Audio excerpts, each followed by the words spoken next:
it's just another Friday in paradise. So bring your A game, cause you know this party won't stop.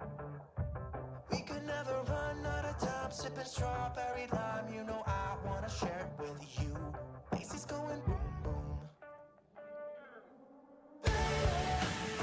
If you're looking for some crazy, I'll tell you everybody's standing in a line for the water slide. You can come on over, we can take the roller coaster. And you know everybody's looking for a ride in the water slide.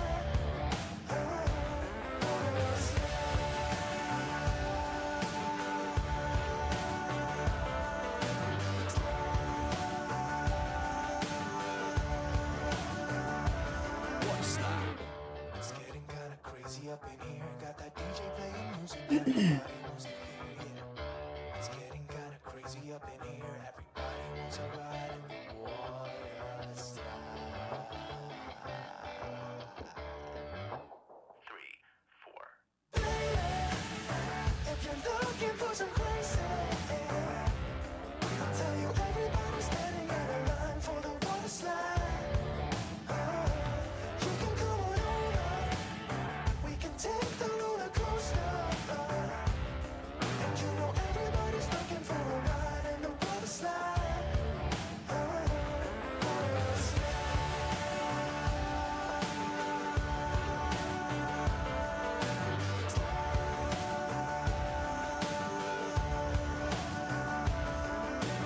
Water slide.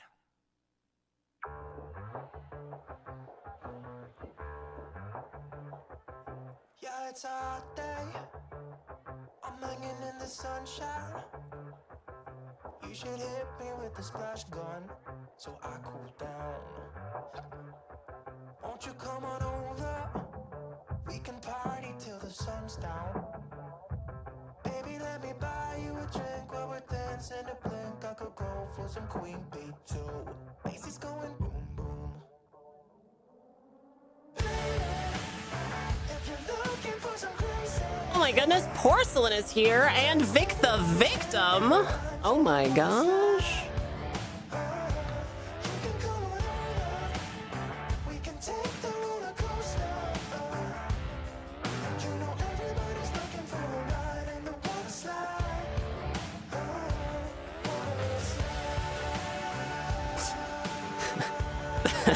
A horrible lurk emote.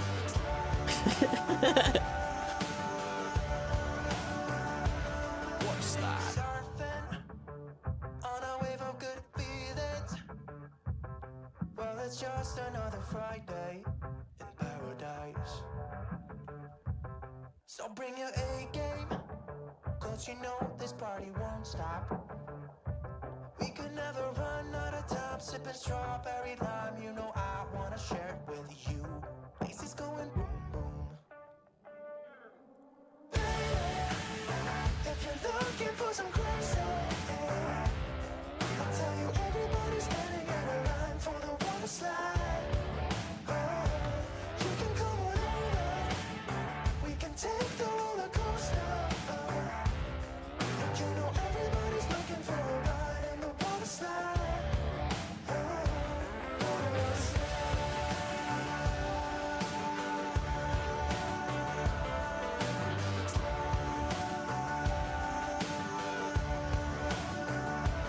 Water slide. It's getting kinda crazy up in here. Got that DJ playing music, everybody wants to hear it. It's getting kinda crazy up in here. Everybody wants a ride in the water slide. 3, 4. If you're looking for some crazy, I'll tell you everybody's standing in a line for the water slide. You can come on over, we can take the roller coaster. And you know everybody's looking for a ride in the water slide. Water slide.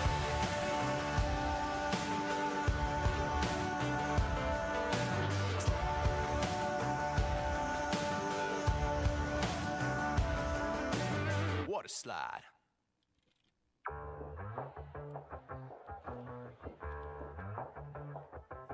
Yeah, it's a hot day. I'm hanging in the sunshine. You should hit me with the splash gun so I cool down. Won't you come on over? We can party till the sun's down. Baby, let me buy you a drink while we're dancing a blink. I could go for some Queen Bee too. Macy's going boom boom. If you're looking for some crazy, I'll tell you everybody's standing in a line for the water slide.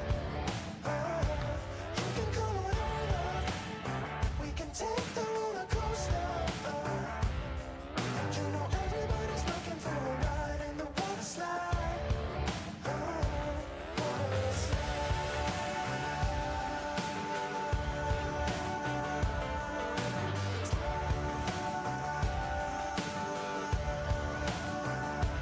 Water slide. Surfing on a wave of good feelings. Well, it's just another Friday in paradise. So bring your A game, cause you know this party won't stop. We could never run out of time, sipping strawberry lime. You know I wanna share it with you. Macy's going boom boom.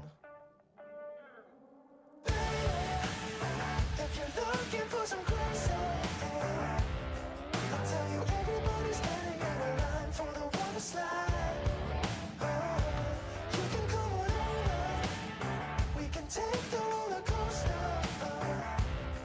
And you know everybody's looking for a ride in the water slide.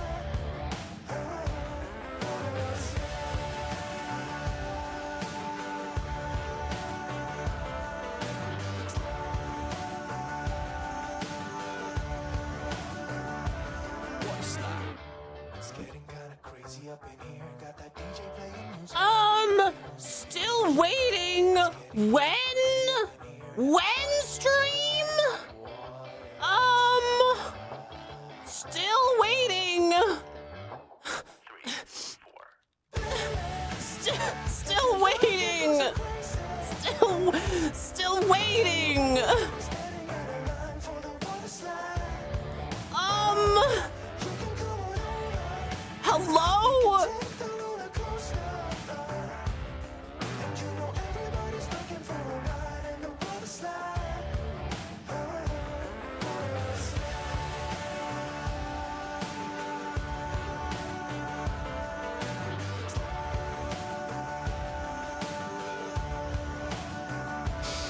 Wait no more.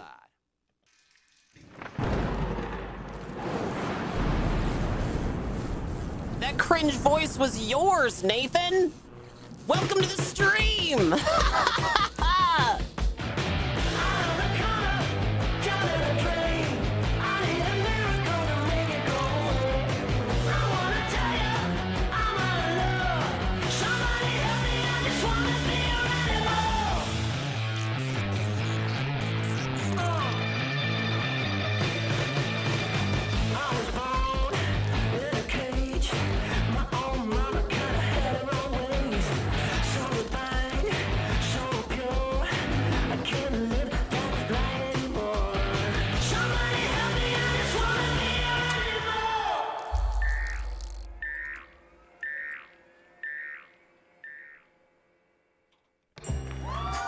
Hello, sweet little chatters. It's me, Nicotine, and this is the Nicotine Stream. And all these beautiful people are members either to the Patreon or to the merch store.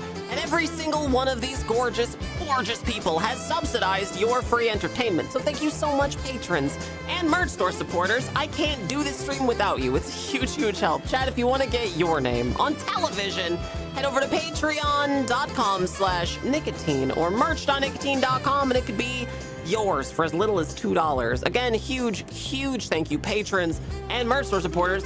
And while you're at the merch store signing up for your monthly recurring membership, there's merch. There's posters and stickers and t-shirts and hoodies and dog muzzle. And mugs and all kinds of normal stuff from merch.nicotine.com. It's spelled a little something like this. Hello, Samantha Duke. Hello, Vic the Victim. Hello, Cy Rose. Hello, Enormous Door Slamming. Thank you for the going live notification. Hi, everyone.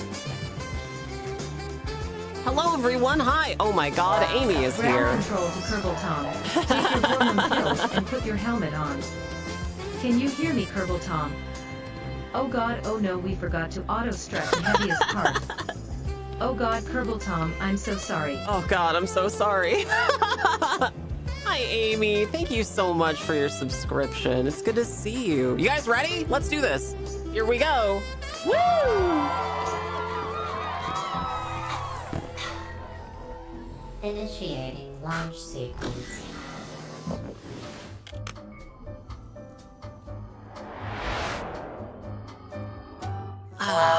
Here we go. Hello. Hi, everyone. It's me, Nicotine. It's your streamer. Your streamer is here. All right, what's the countdown? What's the countdown? They're gonna land when? When are we landing? The Artemis crew's coming back today, chatters. When are they coming back? It's like sometime soon, right? Like an hour and a half or something?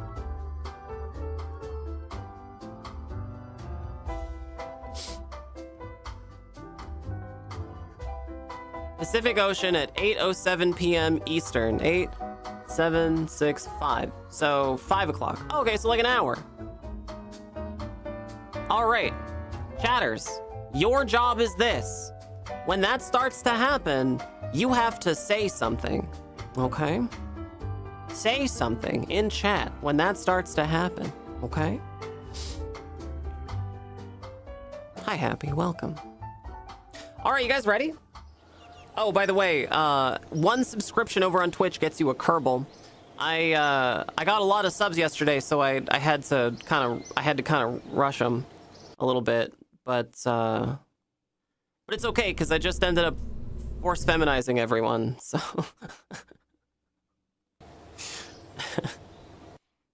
oh wait, no, it's got to go to the astronaut complex. Here, I'll show you. Oh, and then Amy, you get a sub. Where's the astronaut complex? There it is. Okay, so we got Vic the Victim, Lil Jaeger, Darkness, Kopang, Sparkly Goose, Fabs, Run Wild, Porcelain, Visitor K, and Leia. And also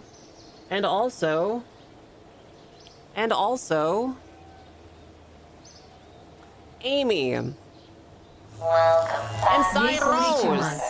And Kipu. Oh my God, amazing. Kipu, thank you for a tier 2 sub. And Cy Rose, thank you for a whole year. Outstanding. Nicely done. Girl Kerbal, please, Nika, please, A. Well, I got news for you, chatters. You're all getting a girl Kerbal. a girlable. You're all getting a girlable. Thank you so much, Kipu and Cy Rose and Amy. Thank you so much. Delightful.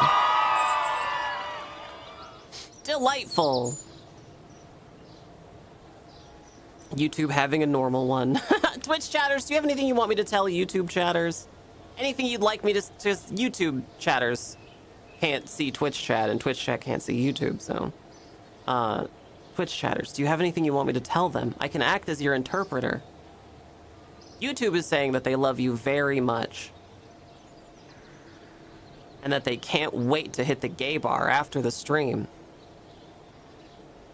Let's see, we just did Kipu. Did we do Cy Rose? Cy Rose?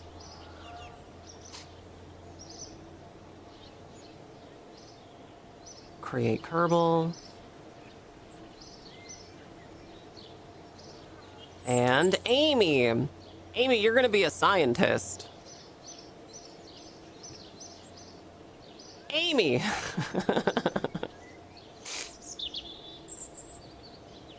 Okay, we got a lot of Kerbals. We have a lot of Kerbals. We're gonna have to get them all elsewhere soon. We're gonna have to get them all elsewhere soon. All right. Do we have anything currently on the pad?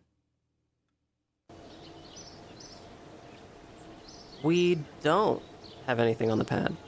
Okay. Well, here we go. Here we go. The smallest chatter launch system. Dedicated my life to the science of studying the backside of my eyelids. There you go, Amy. Yeah, see? Got it. All right, so last time we did this, we bungled it all up. And I think we just, we ran out of fuel around the moon or something? I don't quite remember.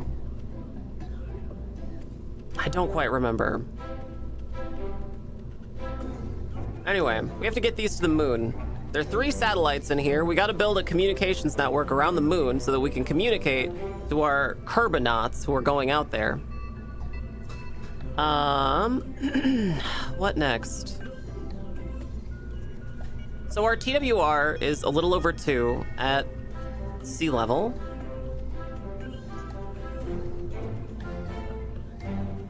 And our second stage, it actually should be staged differently. Okay, so it is just this stage.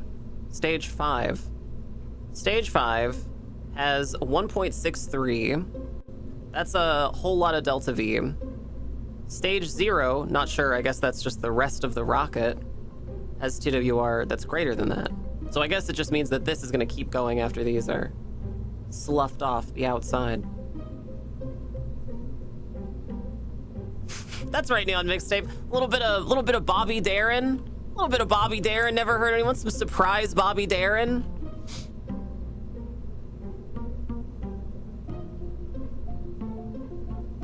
Okay. What else could we improve about this rocket? We already have a pretty solid TWR.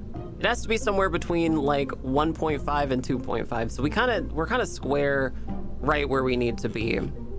I think we could maybe stand to slam a little bit more fuel on here. Maybe we can do that. Let's try it. Just a little teeny tiny bit more fuel. The smallest amount of fuel. The smallest fuel we can do. That is not small enough. Size. Let's just sort by size.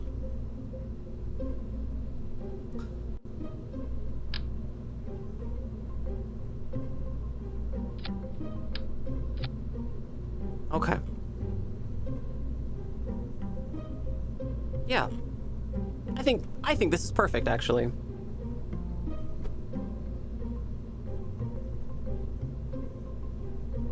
Oh, right. I remember what it was. It was the battery. The battery was the problem.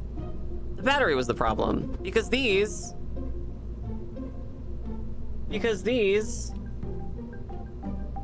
were they were like clipped into the ship and they weren't generating any power.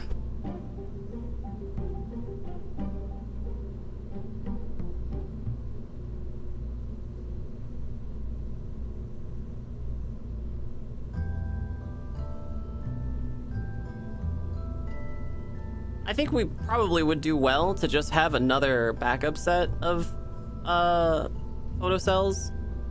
Just in case. Vic the Victim, thank you so much for gifting a sub. Super kind of you. Delightful. I appreciate that. Thank you. Wonderful. I love it when.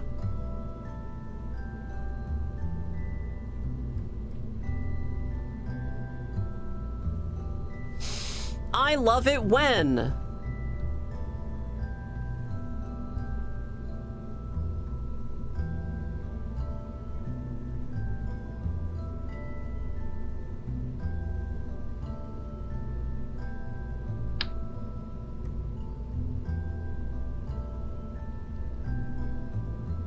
Okay. What are these? Maybe we can do these.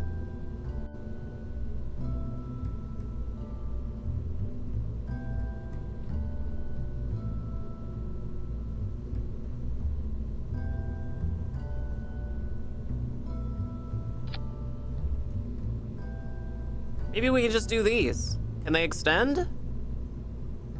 Well, they do kind of extend.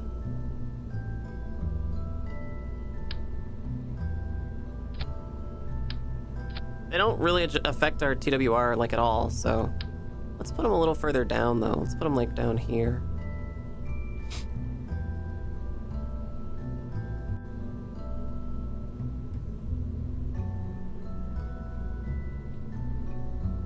Oh God, the clipping is so bad.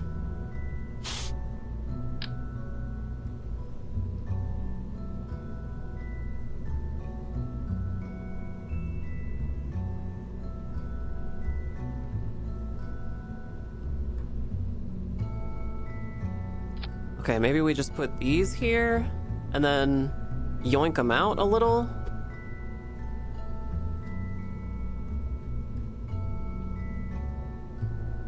Yoink.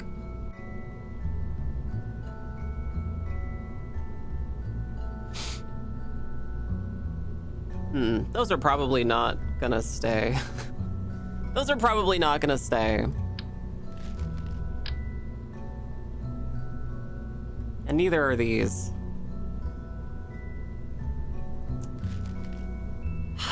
What do we do, chatters? What do we do?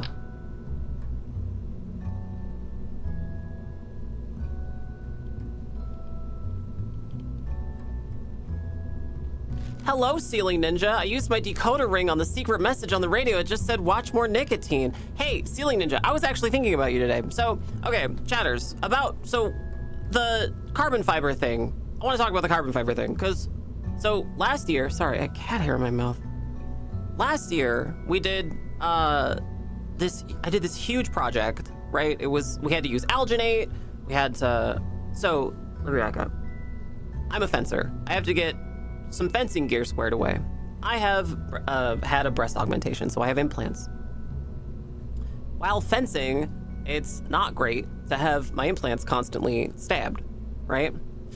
But the only off-the-shelf chest protection there is just isn't quite big enough. It doesn't really fit me very well. So I needed a custom one. And the original plan was to use alginate and to make an alginate like mold that I could cast in stone and then do like thermoplastic over it. Okay. Ow, I popped a tit. Yeah, something I hope I never have to say. Okay. So I got the alginate, I got the stone mixture, and I got all this stuff together, and like I tried to do the alginate, and then the alginate just set immediately. Like it was dead on arrival, right? I couldn't, as soon as I put the water in, it just started setting, so I couldn't apply it. And I tried it again, exact same thing. So instead of that, I went back to the beginning and I got a friend to let me borrow a 3D scanner, which is like a thing you attach to your phone, and it's like Star Trek. Like it's literally it uses LiDAR and it scans an object in 3D, and it uses your phone's accelerometer to know like where it is in space. So it scanned my chest. Porcelain was kind enough to clean all that up and then print it in a resin printer. So I have a resin positive of my chest. And I took that to a local company. And the local company took my thermoplastic sheet that I was going to use. And they actually did the thermoplastic sheet. And they said, you're probably not going to be satisfied with it because it's just plastic. It looks like carbon fiber, but it's not actually carbon fiber. It just looks like it. And they said that this is not going to be what you want it for, because it's really not. It's not strong enough, and if I got stabbed in this, it would just break immediately. So instead of that, they said, hey, look, why don't we do this in carbon fiber, actual carbon fiber? I was like, well, I don't know. I don't know about that one. They're like, no, trust us. It'll be like way better. And I'll make a long story short. They actually, the Mad Lads actually did. This is the real carbon fiber chest piece. It's actual carbon fiber. And it actually fits my chest specifically. And And the tolerance is so tight because it's 3D scanned that I can expand my rib cage and hold it in place. Cool, right? It's super rigid, and you know, I can't bend it at all because it's carbon fiber. You know, it's not brand X. It's still off-gassing though, so it smells really bad. And I said, well, what are some of the things I need to know about it? Like, how strong is it?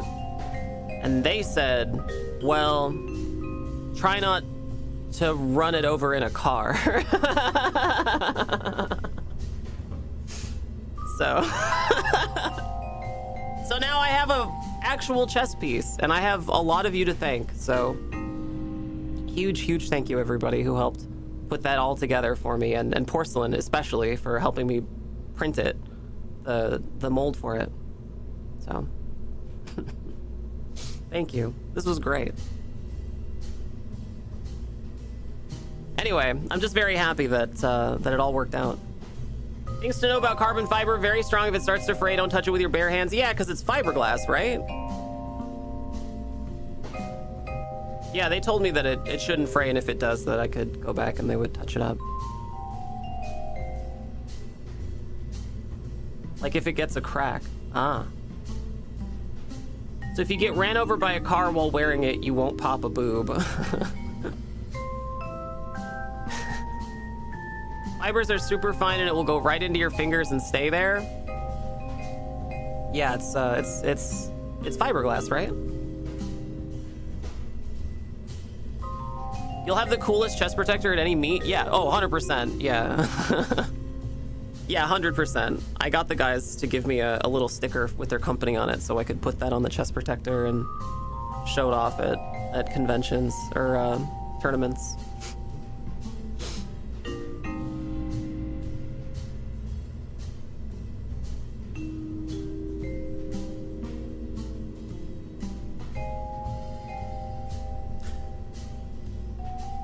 So the staging is all messed up. I don't really know what happened here. This has to go down here.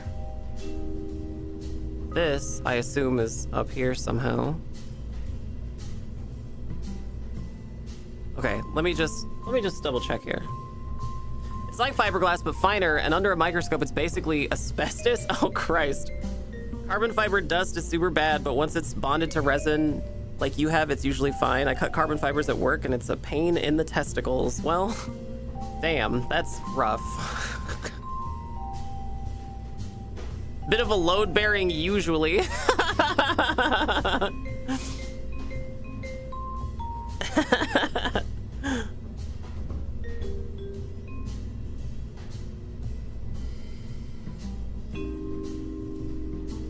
Okay, stage 1. This stuff. Stage 2, these things pop off. Stage 3, the canopy. Stage 4,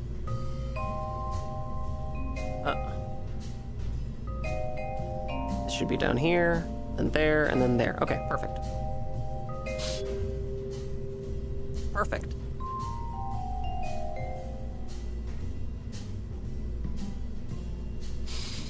All right. You still have the mold in case you need a new one? The boys in the lab said that they were gonna clean it up for me because it was pretty messed up.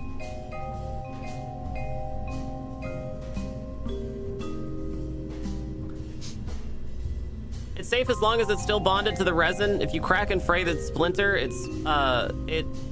pieces will embed in the skin, eyes, and lungs. Okay. Actually, I have a question for you. Because there's a part of this on the inside. You guys might not be able to see it. There's a little part in here that I noticed. Oh god, it smells so bad. Where there isn't really a ton of coverage right here, and I can see through to the material. And I was wondering what you guys think the best way to do that would be. How do I fill that?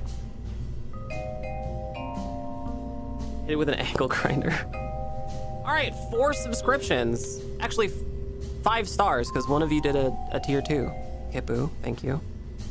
1, 2, 3, 4, 5. Thank you so much. Delightful. Epoxy resin. Dab of UV resin. Epoxy in a spray can that will seal it. Okay, cool. I don't just have like spare epoxy resin. That's something I'd have to like go get. So, so if I could do this really cheaply, that'd be great. I've already spent way more money on this than I intended to.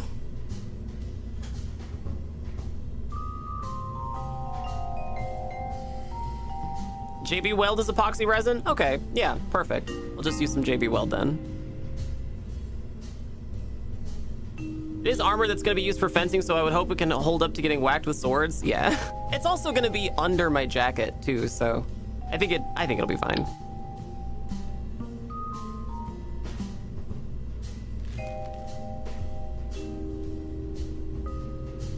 Oh, you know what I could do? Hang on a second.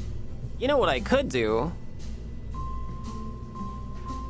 I could put extendable solar panels in here. I don't know why I didn't think of that before, but I could just put them in here.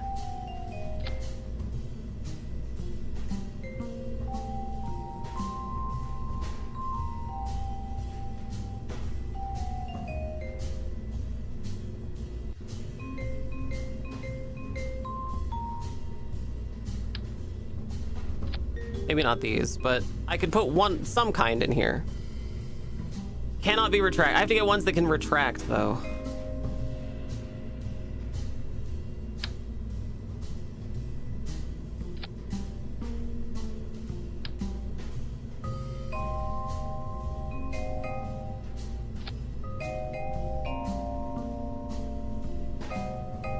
Maybe not these either. Damn.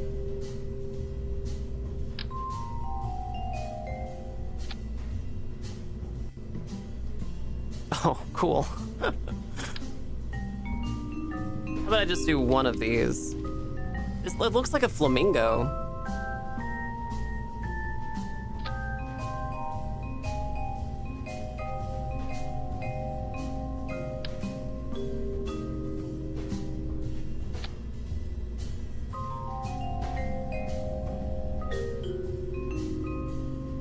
Cool.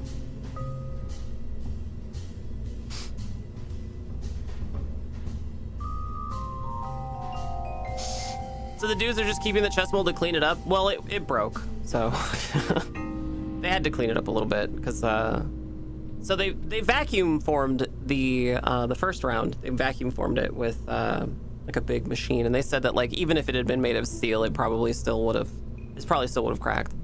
So they had to epoxy it a bunch or like mix it up a bunch, and then when they went to go lay the carbon fiber. It got a lot of resin and stuff on it, so they said they were gonna clean it up.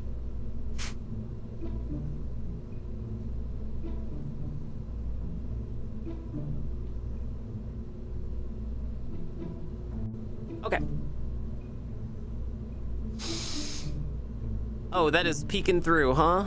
Okay, so we can't use that.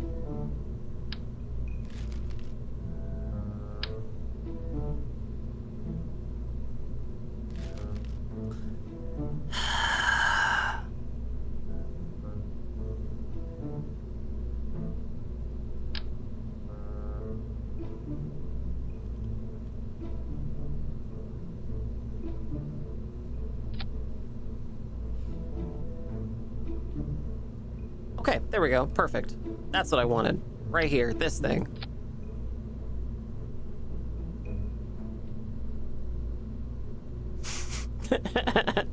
Come back to have it pick it up, and they've made like 40 different pieces of tit armor for you. Sorry, you can't have it back. We need to clean it up again.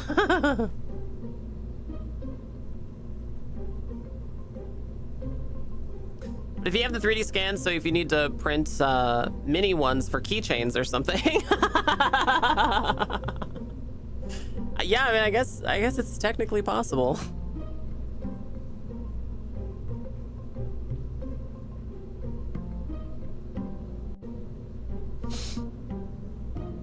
Okay. All right. I think we're good. So first step, all the bottom rockets go off. Second step, these things get ejected. Third step, that gets separated. And then this one, and this one. Okay. Cool. Good. Saved and launch. Bespoke Nika boob keychains for sale.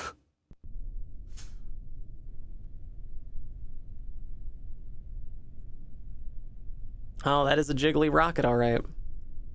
Okay, maneuver planner.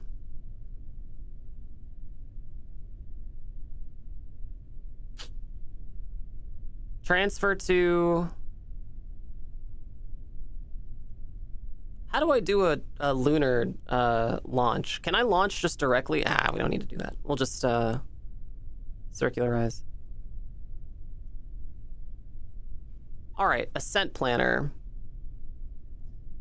Ascent guidance, rather. We're going to circularize at 100.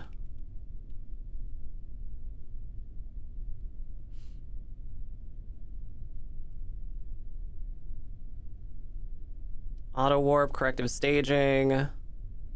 Okay, I think we're good. I think we're good. Engage autopilot. And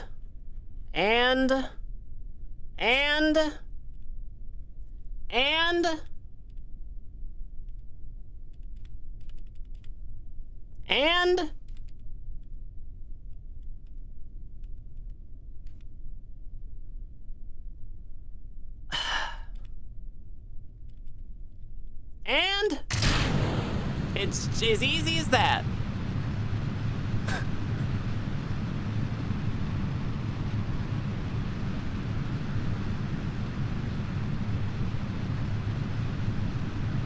First try. That's right, B-Rap. First try.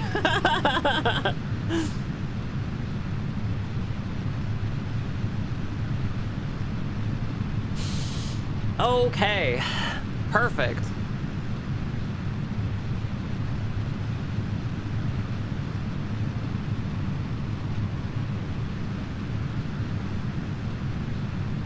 I want to keep this up here so I can see the electric charge.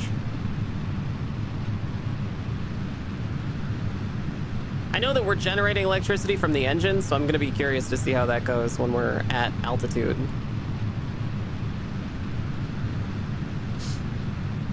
How do I launch to the moon? Ah, we don't have to worry about that. We'll just circularize and then we'll do it, you know, like Artemis did. It's fine. It'll be fine.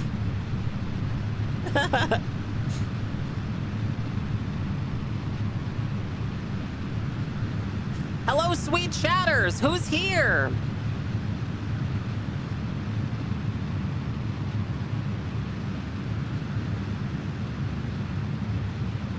Hello, B-Rat. Hello, Aiken Trunks. Hello, Cy Rose.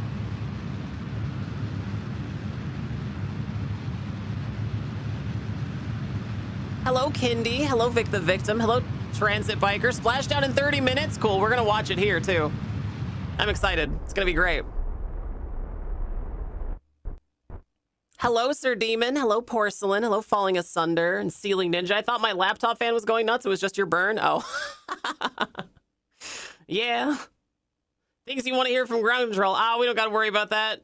And have you updated Microsoft Outlook? Why go land on the moon when you can take a pic of the moon's butt with your moon-sized butt angle ring light? Yeah, you know. It's perfect.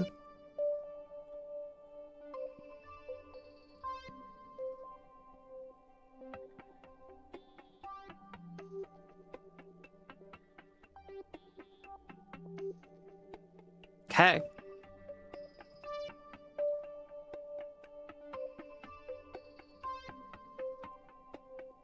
Oh, I should have jettisoned these big dumb extra pieces.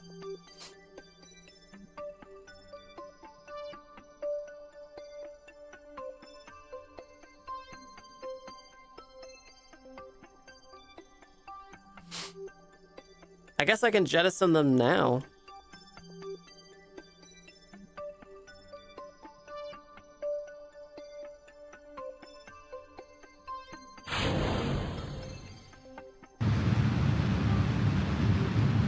There we go. Perfect.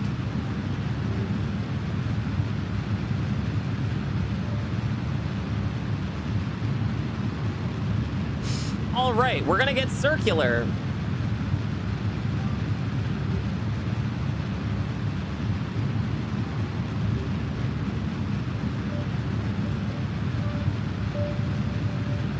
Turn off ascent guidance, since we've already ascended.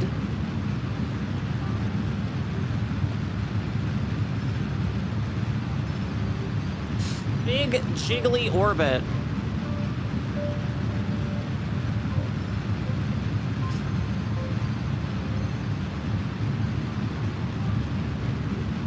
Moon-sized butt level selfie ring light. It looks like our periapsis and apoapsis is pretty close. Pretty close indeed.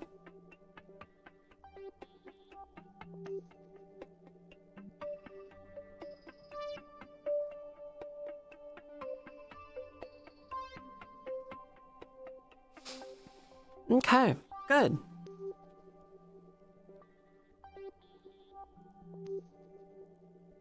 Time to extend these solar panels. Collect a little bit of sun. All right, perfect. Now,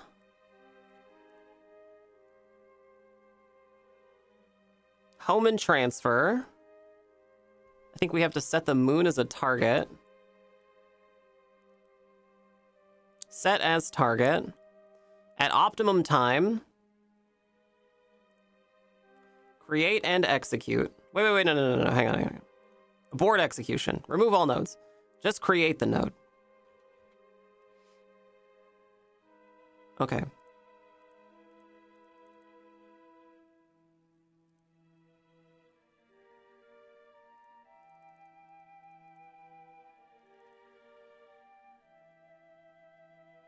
All right, we're gonna circularize there.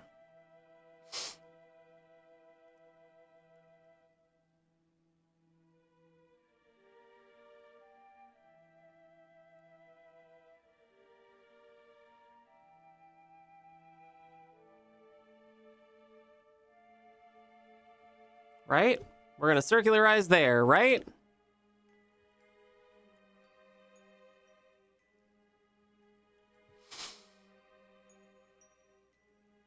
We're gonna circularize there, right?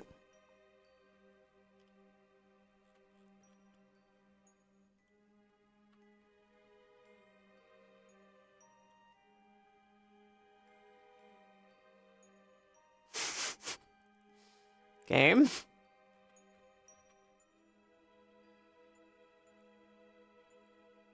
I guess that's the maneuver, so let's just warp to here.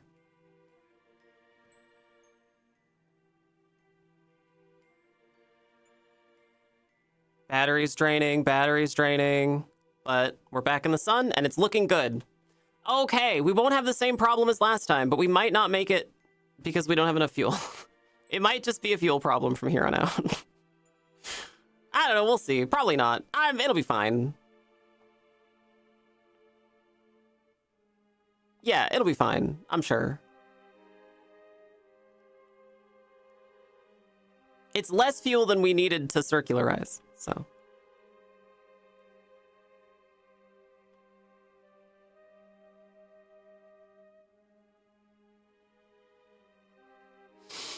You wouldn't need fuel if you just collected and burned some of the firmament up there?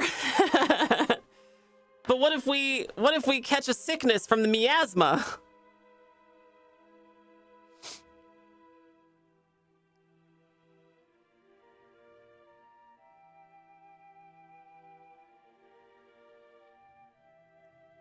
All right, I'm not going to mess with the computer because it definitely seems to know what it's doing, but it is taking a shockingly slow pace to get us to the target, so we'll see.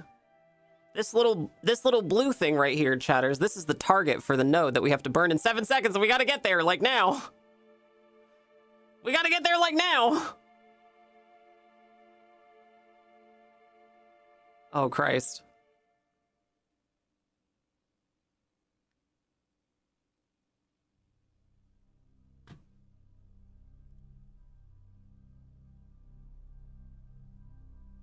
Uh, hmm. Okay, I'm canceling this window. I'm not sure why. I'm not sure why it did that, but let's just try another one. Let's try it. Let's try it again. At the optimum time, create a node here. Maybe it's because I didn't have SAS on.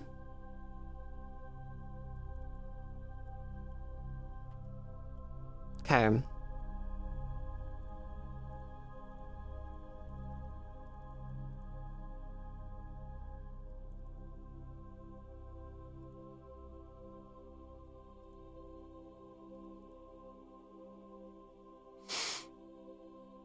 Okay. Execute. No, see, it turns off SAS. Why does it do that?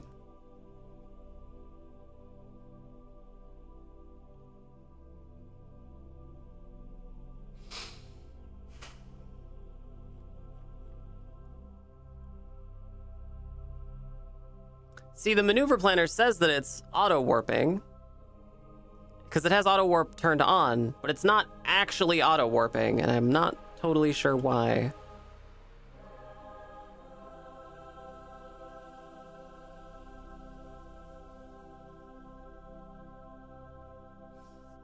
Miasma, you think the vapor is going to be able to get through you sick through the haze of cool filtered menthol cigarettes? We balance our humors before going up? Oh god, I forgot to balance my humors.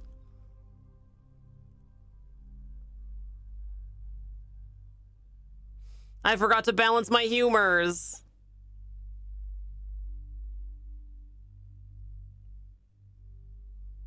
See, look, we're drifting away from our target, our node target.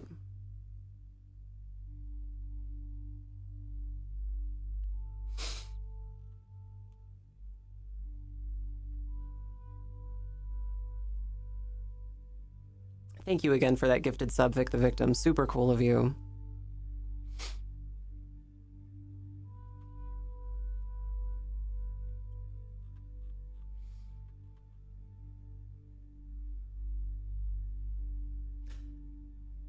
Just about splashdown?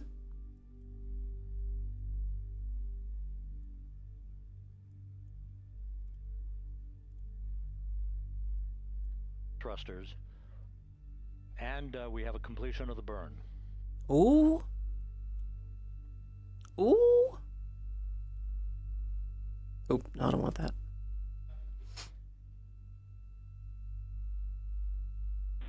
Integrity. Good. CM raise burn. Your flight path angle is within limits. Cool. Integrity copies. Looks good on board, Jackie. So the final maneuver is now complete.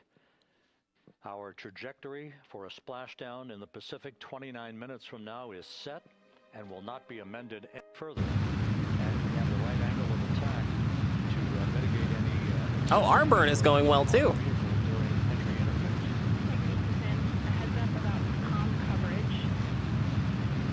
When you perform the 180 roll for the first minute or so in that attitude, we expect. I'm glad that it's not just video game footage, you know? I'm glad that it's not just video game footage. Because when they did the launch,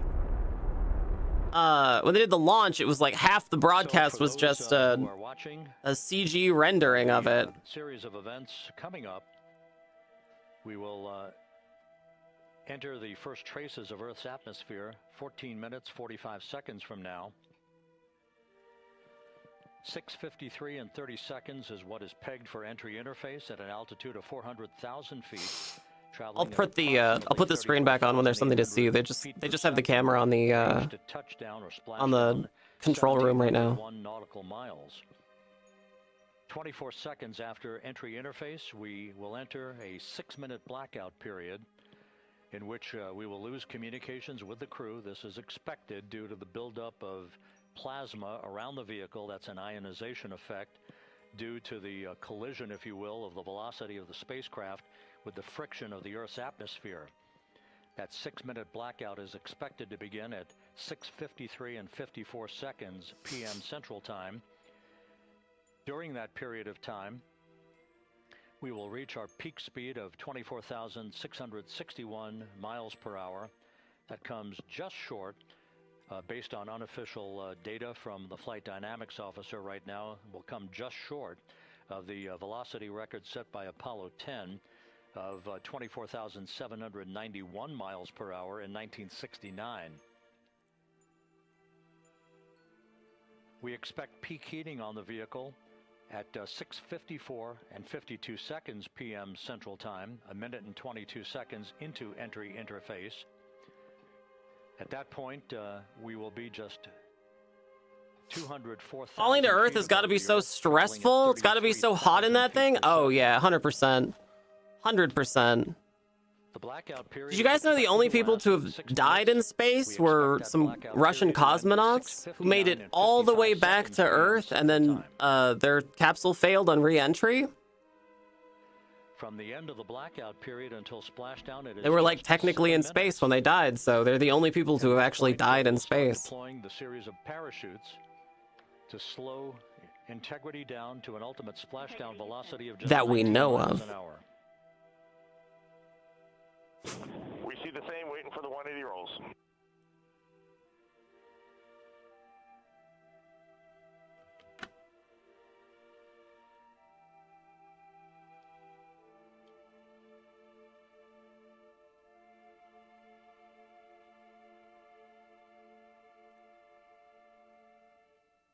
The parachute deployment sequence, once again, will come in several segments, but in rapid fire The succession. KSP music behind it? Chef kiss. Looks a little smaller than yesterday. Guess we'll have to go back.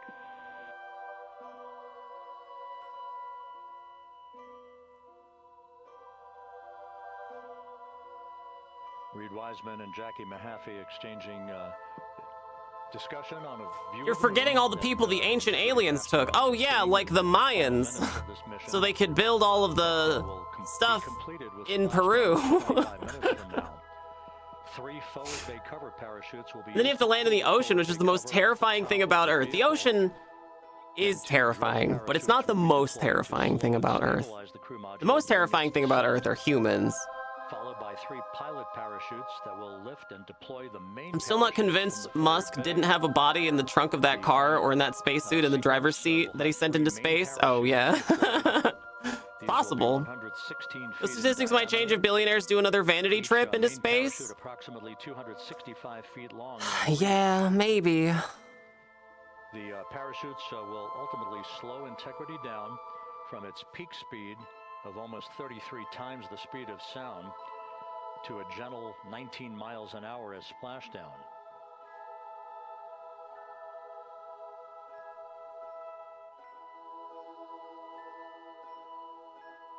The vehicle is now currently in a roll to the proper attitude for entry interface. Our trajectory is right on according to flight dynamics. Our trajectory is right on according to flight dynamics.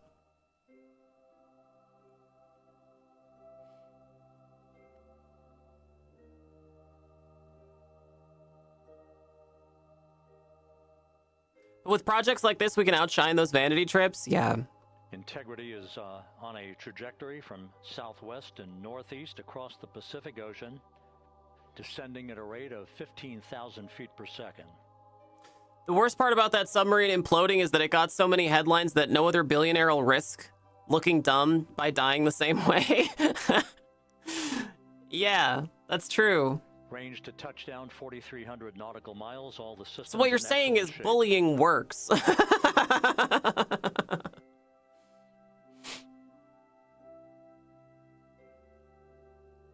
They also let Katy Perry come back.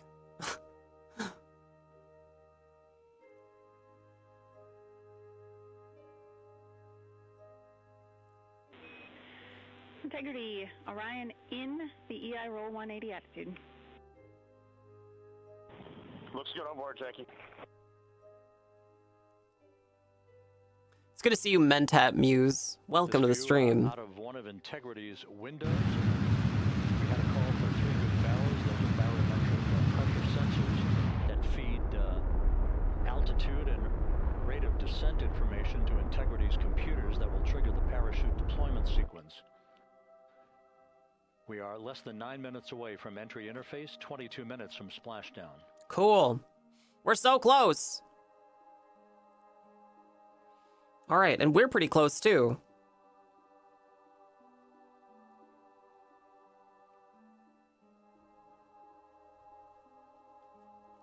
All right, so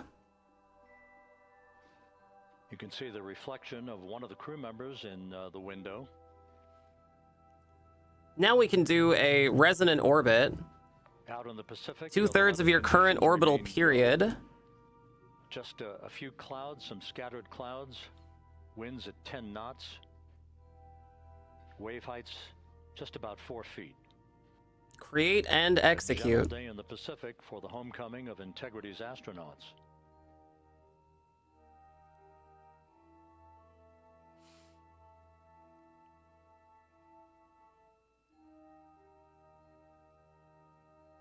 Wait, remove all nodes.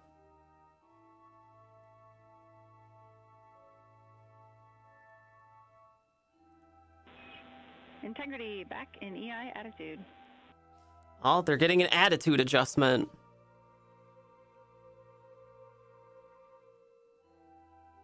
We see the same on board, Jackie.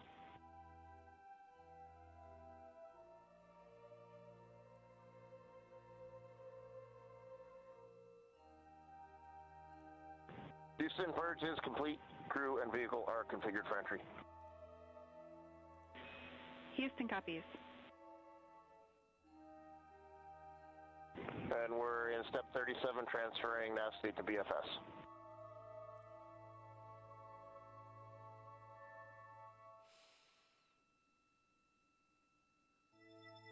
Cool. Look, there's Earth at the bottom right here. This is Earth. They are looking through the window out into space, right? This is Earth down here. You can see the reflection of the astronauts. And Houston in instruction 5. There's some hands. I think this is like a downward view.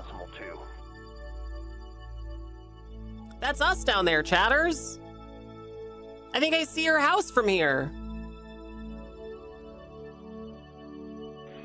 Integrity, no action required. Integrity.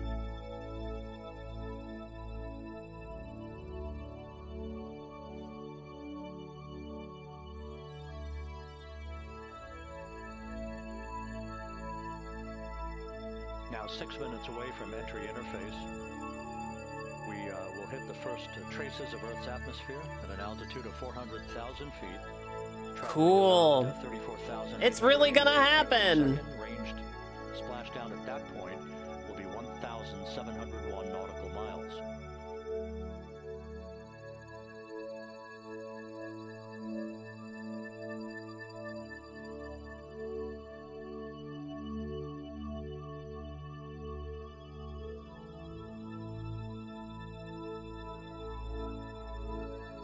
And once again, just a reminder, some 24 seconds after entry interface, we do expect to lose communications with the vehicle. Communications through it, so there's gonna be a little blackout while they do. 6 minutes in duration.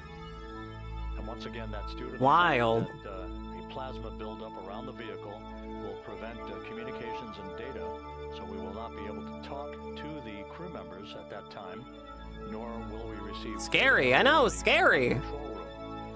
Everything is looking good on board. Just confirm no pre-EI downloads. Houston, Whoa, look, there's Earth. Look, cool.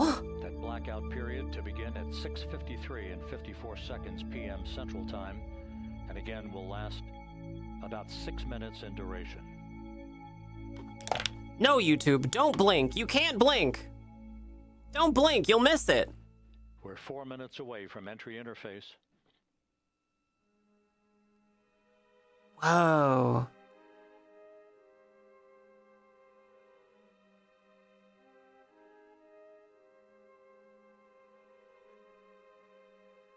Cool.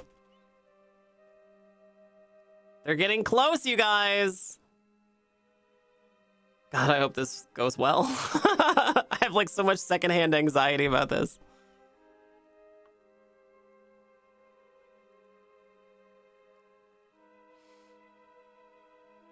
The Earth is spinning or they're going fast? Yeah, both.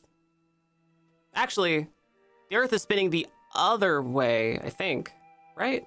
No. No, I think it's both, actually.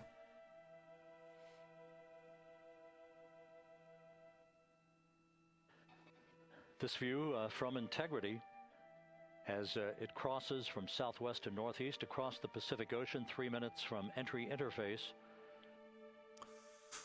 I wonder if this is just a artifact from the window pane, or if they're actually seeing like a little part of the atmosphere. No, I guess this would be the atmosphere, the thin little USS film. John P. Murtha and the recovery team is on station and in position, as are the airborne imagery assets that we hope to receive imagery from as Artemis enters the Earth's atmosphere and through parachute deployment.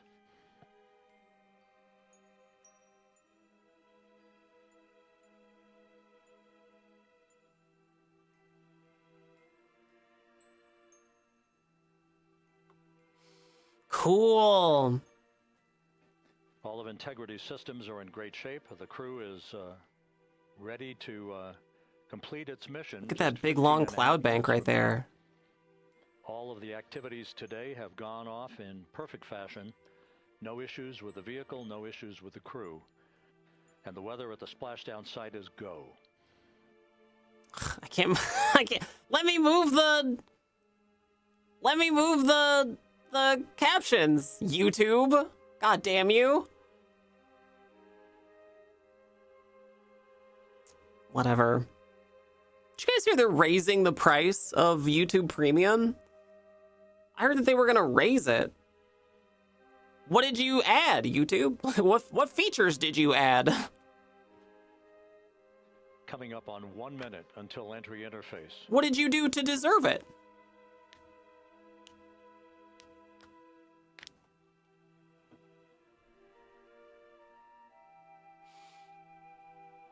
Oh man, look at how fast they're going. Oh my god. Whew. Mark 1 minute until entry interface. 1 minute 20 seconds. I'm so until nervous. The expected start of our 6-minute blackout.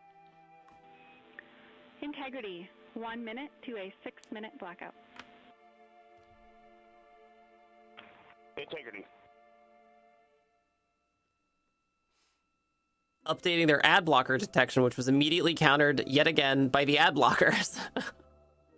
And turned down video quality. They've taken away features. Yeah, right.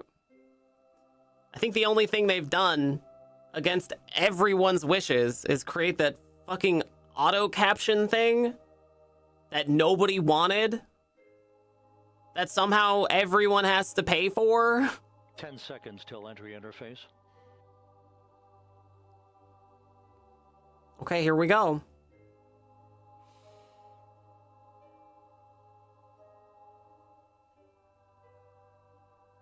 And we have crossed the threshold, now entering the Earth's atmosphere. We're at 400,000 feet, traveling 34,800 feet per second. Wow. Time to stations blackout. Okay, there's the blackout. This will be a 6-minute blackout period. No voice. 6 no minutes, you data from the guys. crew. As soon as it comes back, I'll bring it back to the screen. I have it open in another tab. We're 30 seconds away from the anticipated point of peak heating on the vehicle, where temperatures will rise to about. You can see 4,000 the to ablator 5,000 coming degrees off. Fahrenheit. Yeah. This is the true test of our trajectory.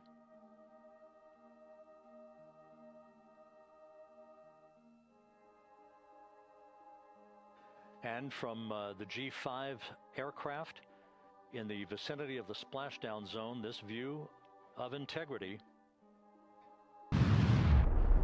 So that pinpoint of light as it enters the period of peak heating in the Earth's atmosphere. They got the First tug of gravity being felt shakiest by footage of it. these astronauts. They probably have to look at it through a really long telescope, so it's really hard to keep in frame.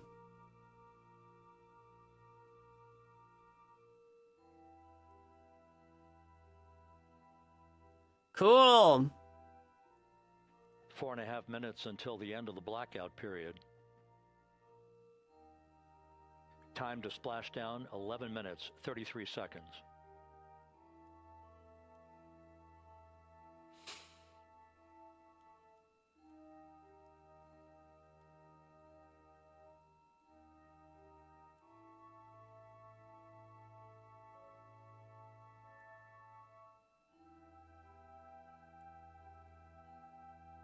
Four and a half more minutes, you guys.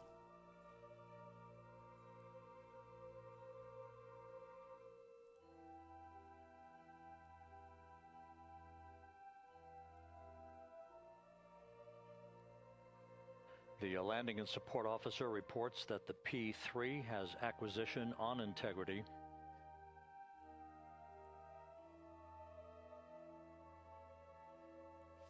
Three and a half minutes left in this blackout period. Here's the simulation. Visualization. That's stupid. Of, I hate that. The plasma buildup around the spacecraft and the repelling of that heat on Integrity's heat shield.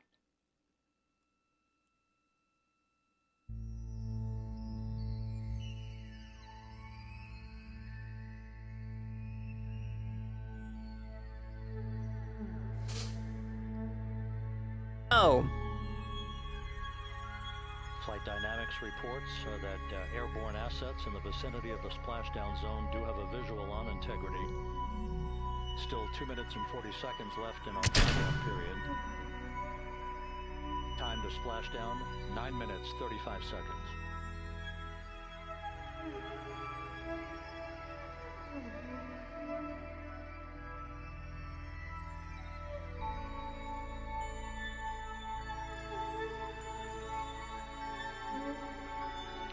Multiple airborne assets as part of the recovery team all have visuals on Integrity.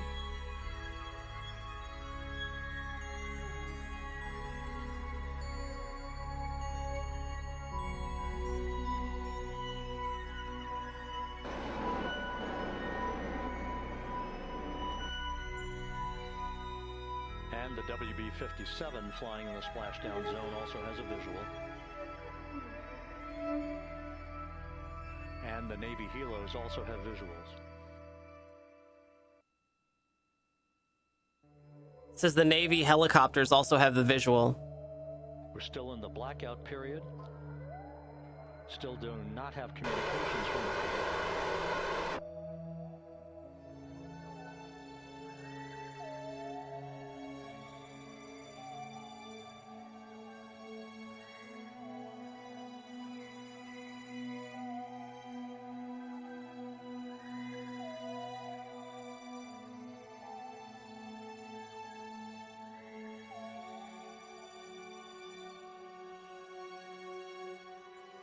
I'm just gonna extend all these antennas, and look, we have the first satellite. We're standing by for communications from the crew. We should be out of the blackout period less than a minute from now. Less than 1 minute, you guys.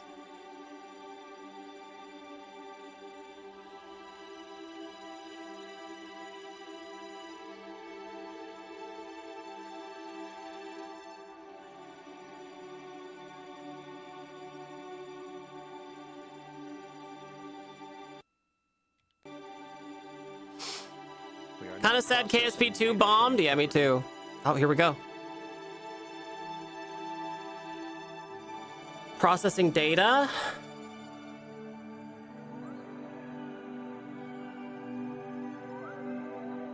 Is the game good? KSP1 is phenomenal. KSP2 is the worst. KSP2 is abandonware. Target zone. Look, there it is. Or no, those are the splashdown boats.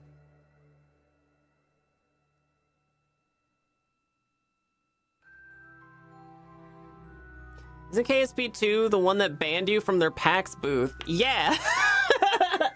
Yeah, actually, everybody else got to go take an early look at KSP2, but I had a press badge because that was the only badge they had available for content creators at the time. So they said, "Oh, we're not ready for press yet." I was like, "No, I'm a content creator. I stream KSP." They're like, "No, we're not ready for press." I'm like, "No, you don't understand. Please, no, you don't understand." Intermittent views. Yeah, so I wasn't allowed to see it. I was so bummed. Still waiting to establish voice communication.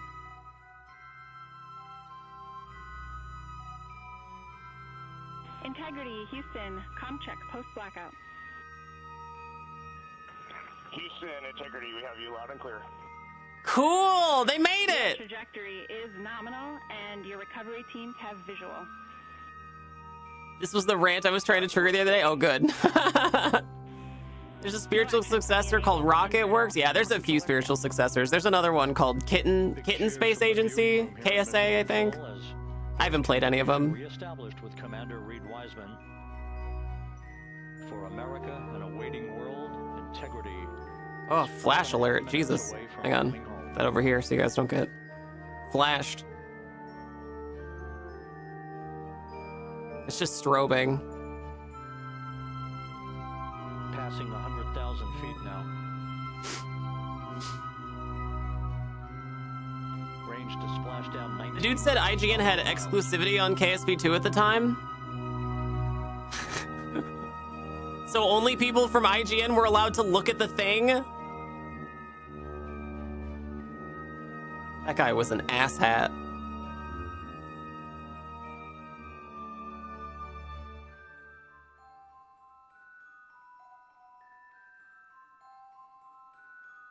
Yeah, one thing streamer is definitely known for, subtlety. Integrity, impact to the camera controller fail is no cab 1 views of the chutes.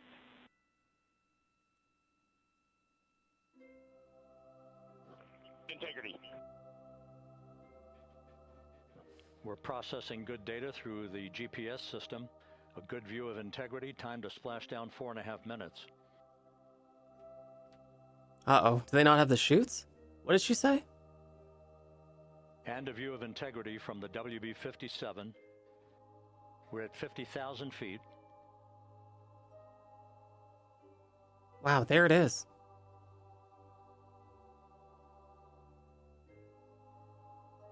They had no view of the chutes.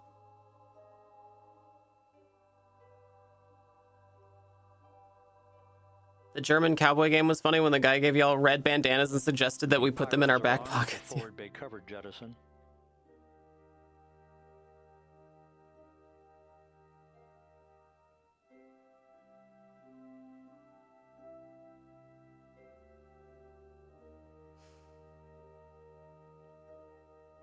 When did they pop the chutes? Oh, there's chutes. There they go. And there go the first series of parachutes. And we're on drogues. Oh, man. Whew. Houston, we're visual 2 drogues out the window. Huh. 2 good drogue chutes. Next up, We copy, we see them. the deployment of pilot parachutes that will pull the main chutes out. Time to splash down 3 minutes and 10 seconds. They still gotta fall 3 more minutes to get to the ocean, to get to sea level. That's nuts. Perfect descent rate according to flight Integrity, dynamics. Good rates on 2 drogues.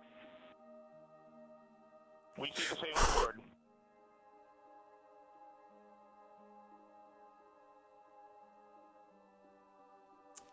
Oh, man. Oh, man. They're so close.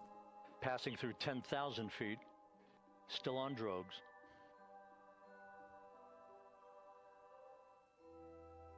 It's gonna do a rocket blast to slow it? No, they're gonna... This is just the drogue chutes. They're gonna deploy the main chutes once the... Yeah, see? Here you go. Those little parachutes pull the big parachutes out. And then there's the main chutes. Deploy. We're at 5,000 feet. Yeah, drogue chutes just to help slow it down enough so that the main chutes don't explode when they come out. Search and recovery beacon has been activated on Integrity. Cool! Look, they did it! There's the chutes! And we have 3 good main Out chutes. the window.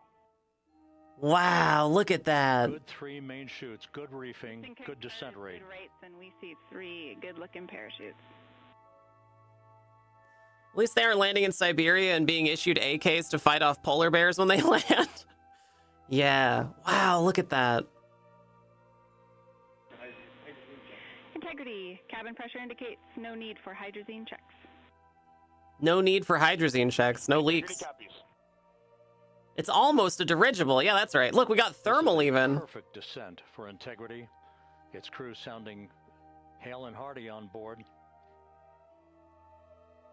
Time to splash down 1 minute 15 seconds.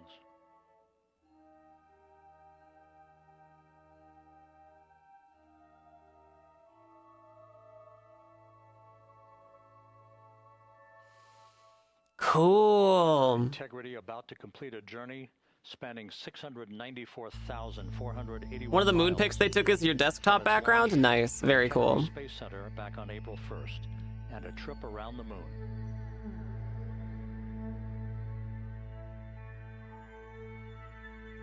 All this advanced spyware, I mean scientific cameras at play. Yeah, these are like military grade cameras, right? They're probably shooting this footage from a military aircraft. It's probably like a C-130 or an AWACS or something, right? Oh yeah, I guess it's venting something. Probably venting RCS. Passing through 1,000 feet. Like try to stabilize it.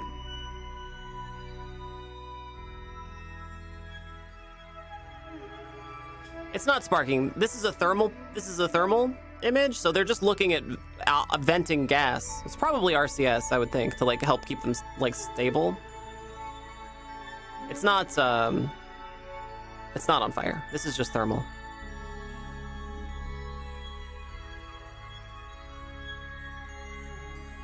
Little poofs. Yeah, it's just little poofs. Yeah, correcting the angle. Integrity splashdown, sending post-landing command now. Cool, they did it! Confirmed. Woo! Look at that, nice! Splashdown confirmed at 7:07 p.m. Central Time. Awesome, they did it! Hooray! From the pages of Jules Verne to a modern-day mission to the Wow, moon, a new chapter of the amazing! Can you exploration of our believe celestial that? labor is complete. Integrity's astronauts. They went to the moon, you guys. That's so cool. The thing is stupid hot. It needs to vent some of that heat before it cooks the astronauts. Yeah, maybe. Stable 1. We still will be deploying the crew module uprighting system to maintain that orientation. A perfect bullseye splashdown for Integrity and its 4 astronauts. Cool. Ah, that's awesome. Nice. Very cool. I'm so glad they made it. I'm so glad they made it. I would have been very sad. I would have been heartbroken. I would have been heartbroken. Now it's a boat. Yeah, now it's a boat. Sorry for the convenience.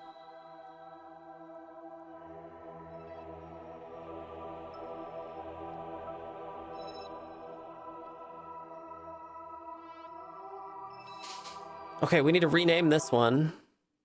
Oops. Oh, damn it. That's not what I wanted to do. How do we rename stuff again? Tracking station. If NASA can do it, we can send Nika to the moon. Chat, exclamation point money.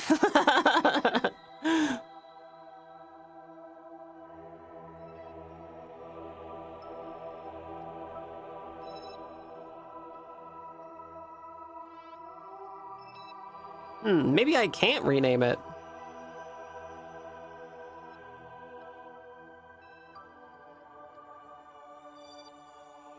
Oh, I can. Moonsat 1.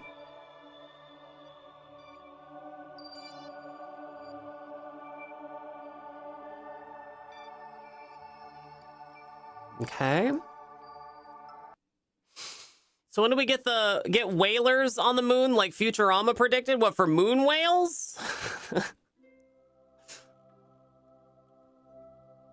I'm so glad they made it, you guys. That's awesome. Very cool. Very, very cool.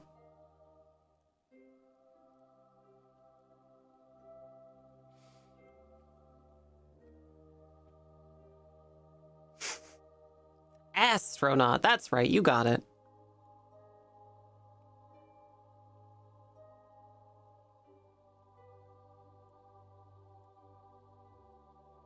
It looks like we'll have enough fuel to deorbit this onto the lunar surface, too. We can actually just do a deorbit.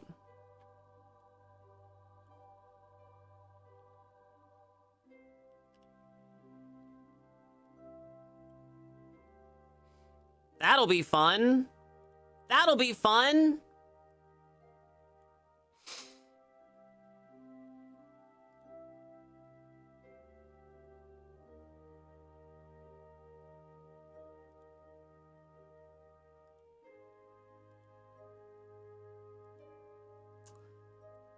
How do I get the force lowered? You know how this like ejected way too fast? How do I get it to not do that? Stop it. Stop that. I guess there really isn't a way. It's just gonna... I feel like when I do this, it's just gonna smash that satellite into the space above it.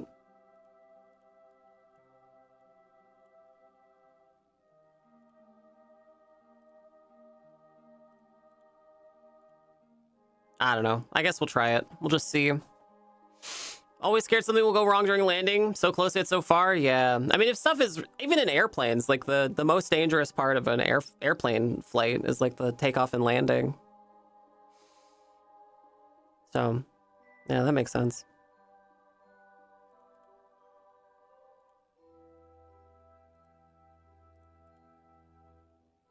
Okay, here we go.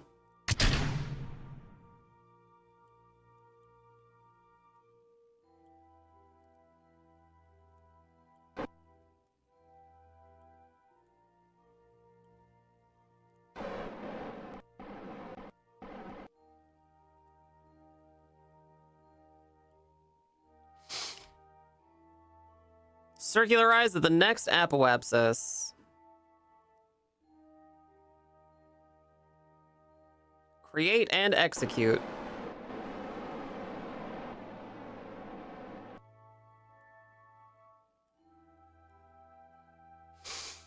Cool. Ugh.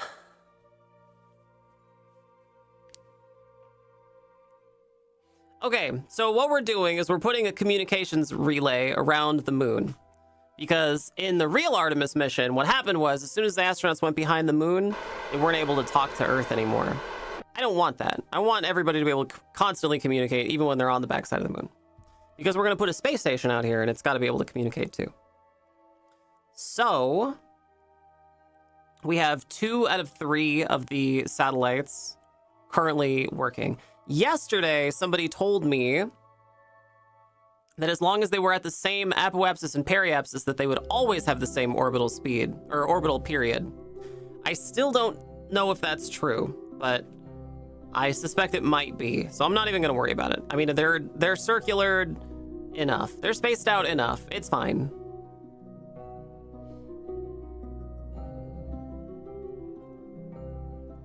Okay. Tracking station.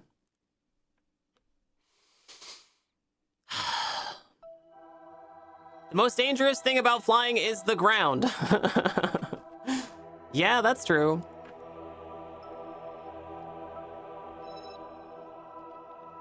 Moon Sat 2. Sept. Oh, I forgot to deploy I forgot to deploy everything. Hang on. This stuff. Extend the solar panels.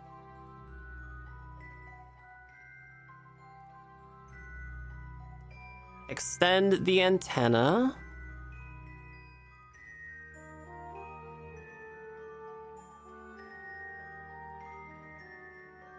Cool. There we go. Perfect.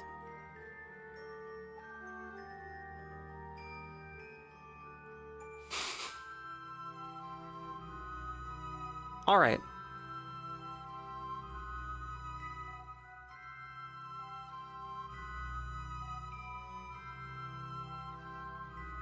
Okay, next. Tracking station. It's the sudden unscheduled stops that I hate. The rapid unscheduled disassembly. Yeah, you gotta watch out for those.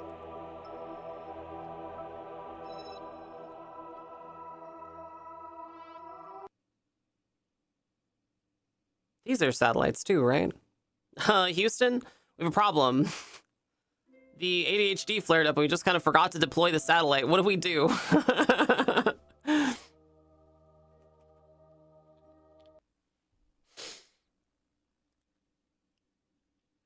No fire trucks in the air? No. I showed future Mrs. Lesbian Girlfriend the third Star Wars movie, episode 3. I think for the first time a couple weeks ago. And there's a scene where the spaceship is like crashing down to Coruscant in the beginning. And she saw those space Star Wars fire trucks. It was like, oh my God, look, fire trucks. She's like, there's no way they got them there that fast. Artemis splashed down. That's right, we watched it. We watched it live. Look, here they are. Yeah, we watched it live. Thanks, Mr. Games.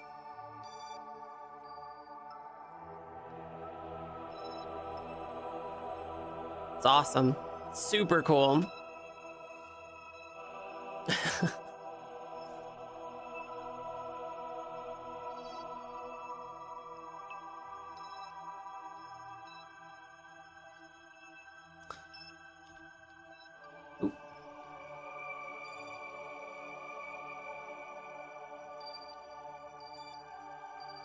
Curb set 1.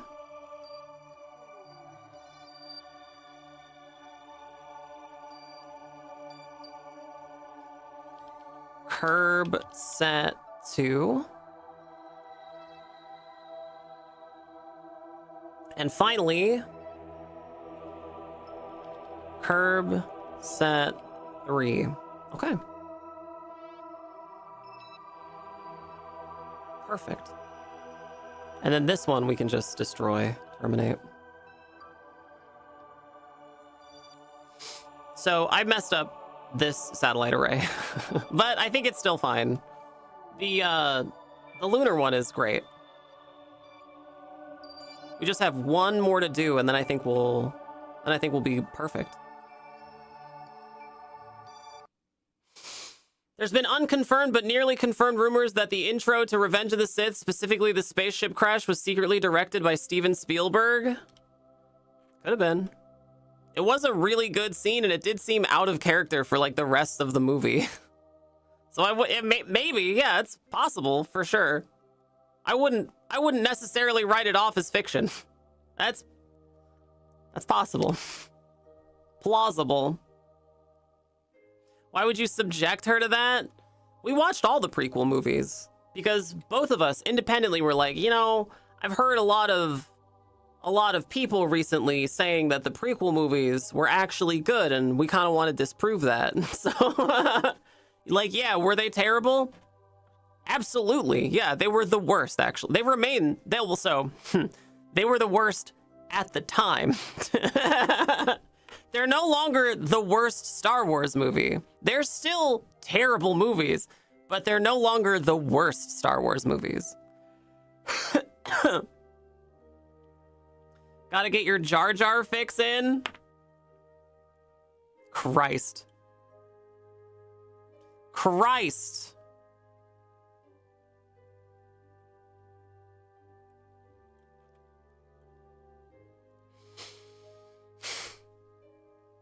Anytime Jar Jar's not on the screen, the audience should be asking, where's Jar Jar?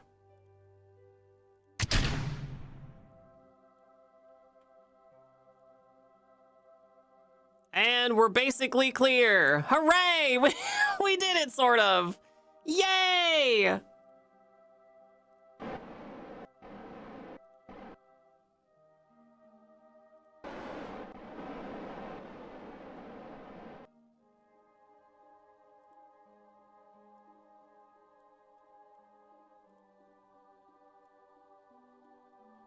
We're basically there. Jar Jar should be bigger, louder, and have access to a time machine. Stop it.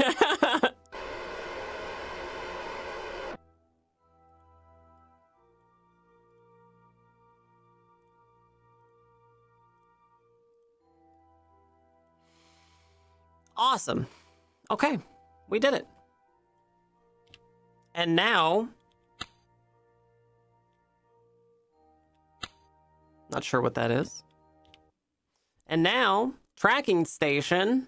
It does amuse me that in Phantom Menace, Jar Jar had tons of lines, and in Attack of the Clones, he had a few much more subdued speeches. And then in Revenge of the Sith, Jar Jar had one line, excuse me? Yeah, oh yeah. Yeah, because everyone hated him.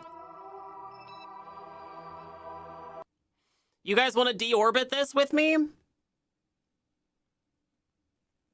I never watched Buffy, but make Jar Jar more like Xander. Ah! Awful. Cursed. Cursed. Cursed. That is the worst.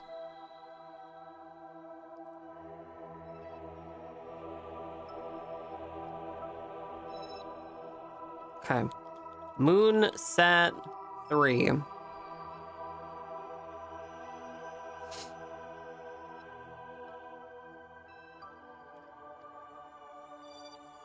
Okay. You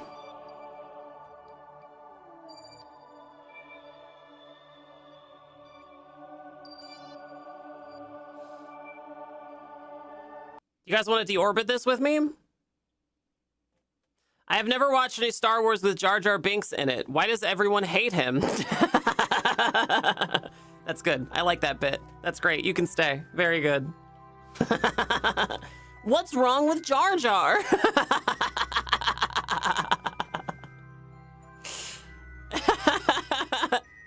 Extremely good.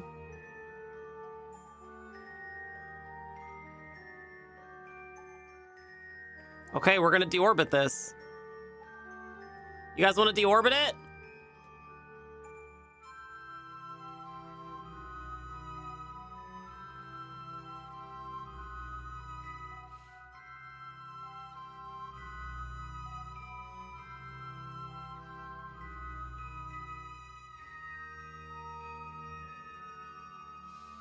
In the Seinfeld voice, what's the deal with Jar Jar hate?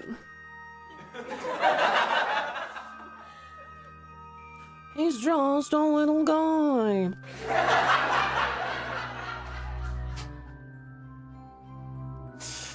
Awful.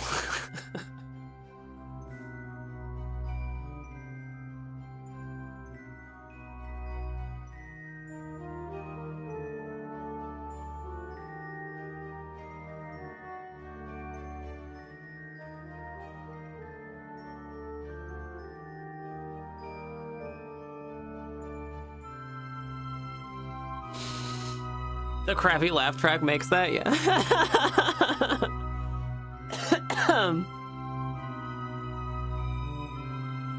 Okay, we're gonna deorbit this. We're maneuvering this in an appropriate way to get us to deorbit it. And by deorbit it, I mean we're gonna crash it into the moon.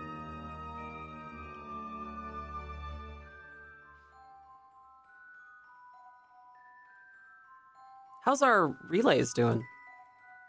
Look, see? There's our relays. Look, it's basically a perfect triangle. Basically, they're perfect. Yeah, basically great. Awesome, yeah, perfect.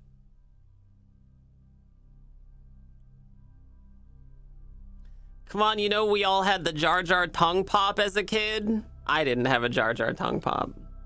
But I did see that YouTube video, yeah.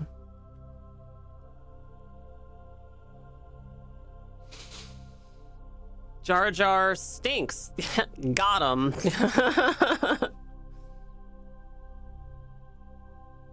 Looks like we're still recovering. Yeah, we're still recovering. There's the little dinghy. Cool. Wow, that's amazing.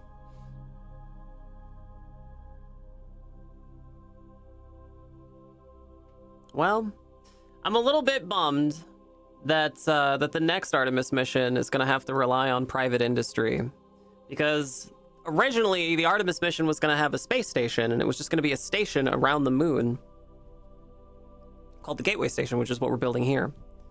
But now the new plan is that now it's just Blue Origin and SpaceX build a moon base so that we have a moon base, I guess. I don't think, if I was an astronaut, I don't think that I would want SpaceX technology to keep me alive. But that's just me.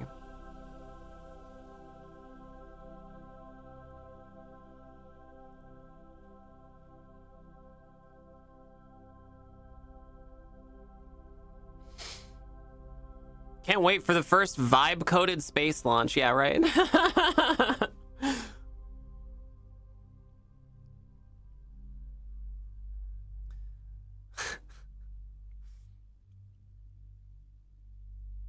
Houston, how many R's are in the word strawberry? Houston, we're deorbiting. Houston, you know anything about a seahorse emoji? Houston, we no longer have oxygen.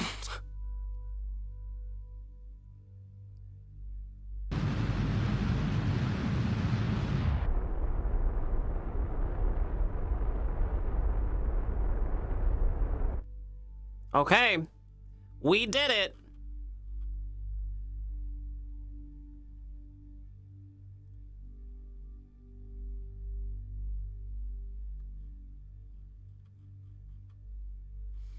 We're gonna deorbit, chatters.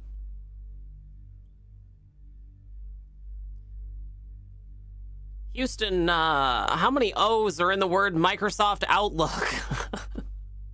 You heard SpaceX might go public, right? Yeah, I did hear that. Yeah, I did hear that. Great. It's exactly what we need, is a publicly traded company keeping astronauts alive in space.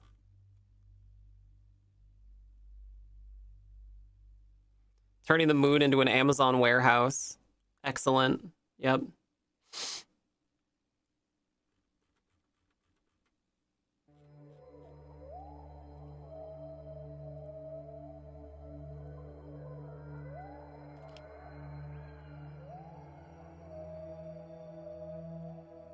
Wow.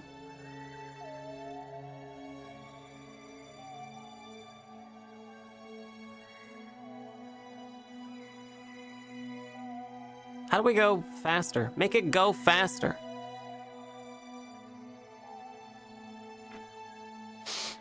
Make it go. Oh, there we go.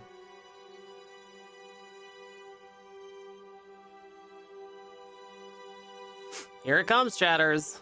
Get out and push.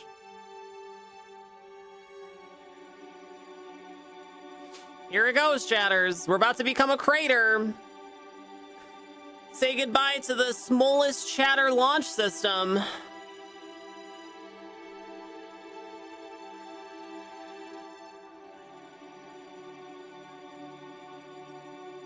I wonder how much space trash is on the moon right now. There's a bunch of tools and stuff on the moon, actually. And there's a bunch of rover, like they left the rover from the Apollo missions. They left the rover because they couldn't bring it back. Which is actually the central plot to Putt Putt Goes to the Moon. If you guys have ever indulged in Putt Putt Goes to the Moon. Bam! Cool, we did it. Hooray! All right, sick. Our communications relay sort of sucks, but it's functional, so it sort of sucks, but it doesn't suck enough to prevent us from furthering our mission, which is putting the gateway together. Wonder how much junk we've put around Earth that'll eventually drift out and smack into the moon? I think if anything, it's gonna drift into Earth, right? Earth's gravitational pull is a lot greater. So the goal for things is that they eventually burn up in the atmosphere, but that doesn't always happen. Like sometimes space debris does come back down to Earth. Is that anything like Space Buddies? Seminal classic Space Buddies?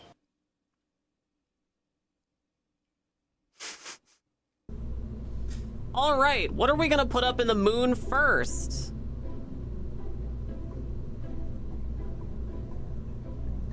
What are we gonna put up on the moon first, you guys?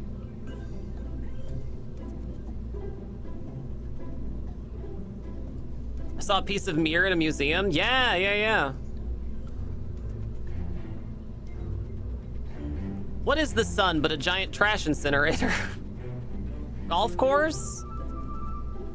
Okay, golf course is that's a choice. Sure. Golf course. Okay. Personally, I vote that we put a cupula out there, since we know that we're gonna have to have a cupula. I vote that we put the cupula and a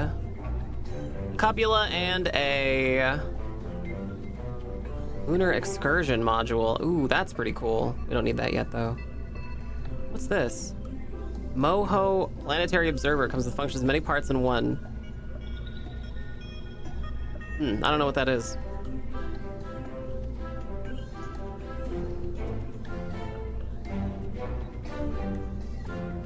Yeah, I don't know. I don't know why I have that.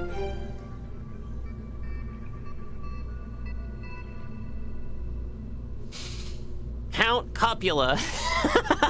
Yeah, there you go. Perfect.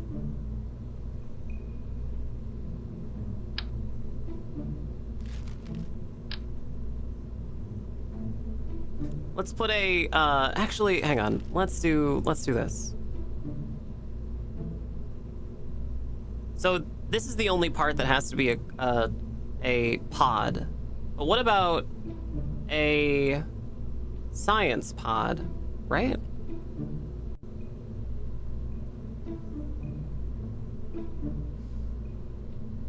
What about a science pod?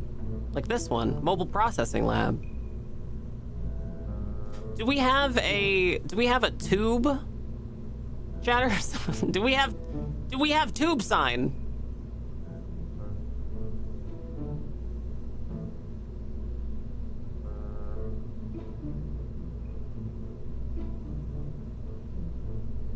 Here's a container, can be accessed from inside.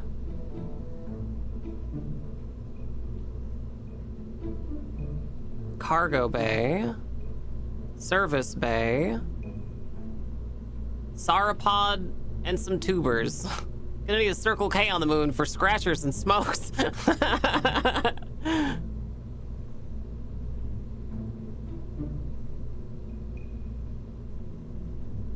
There's storage lockers.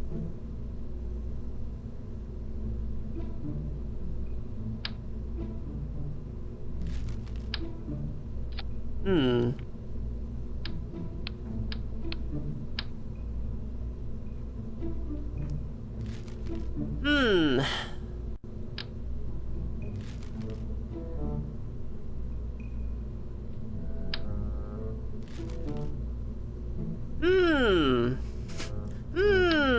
There we go. This one.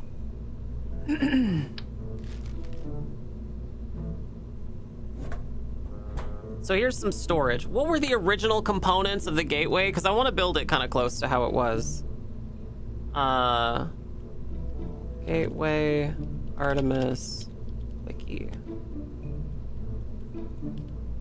Gateway, Artemis, Wiki. Lunar Gateway. Oh, they even had a mission patch. Damn. That was gonna be the mission patch. Cool.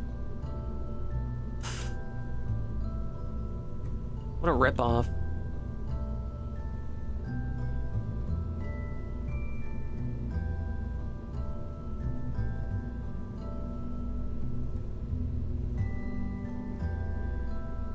Okay, here's the plans for it.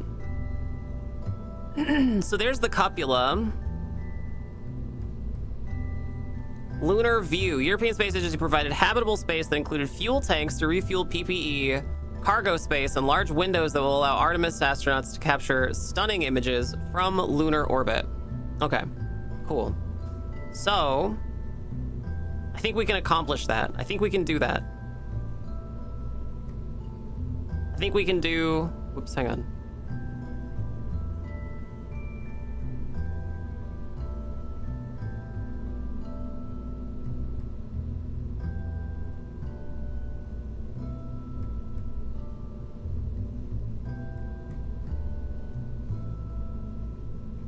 I think we can do that.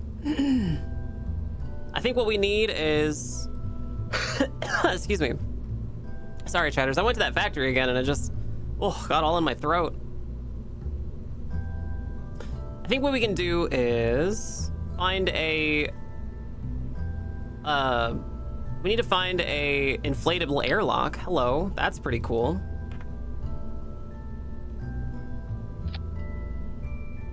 Inflatable airlock. Does it have a flared base? Oh, cool.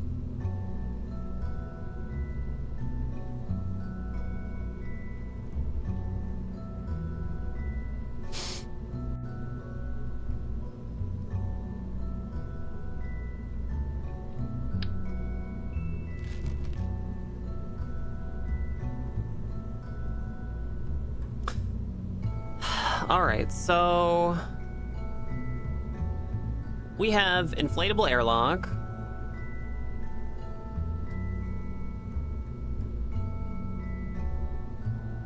There's also advanced grabbing unit. I'm not sure what this does. Oh, it's literally just a big grabber, a gripper. What do they call it in Enterprise? The grapple?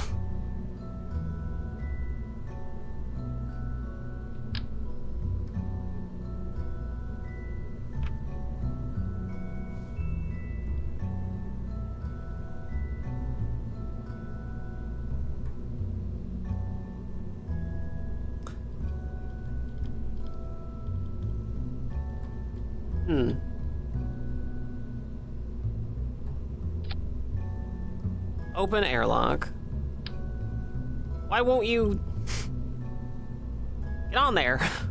God damn you.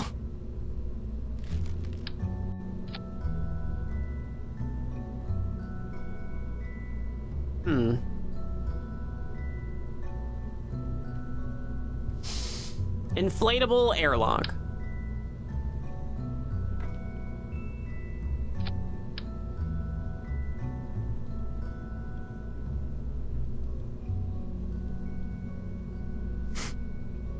I don't know, chat. I don't know why it's not going.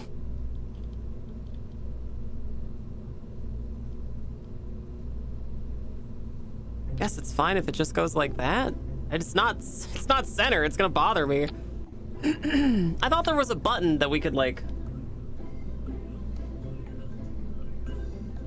hold to snap it in place. Maybe if I try to do it this way. Man.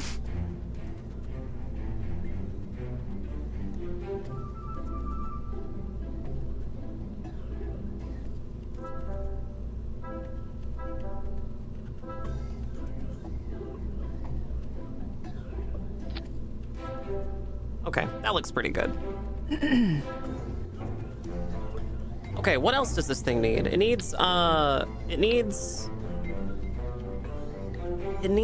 some fuel, for sure. So we should go to fuel tanks. I think we're gonna do radial fuel. I think we're gonna do radial fuel. It looks like it has radial fuel on it.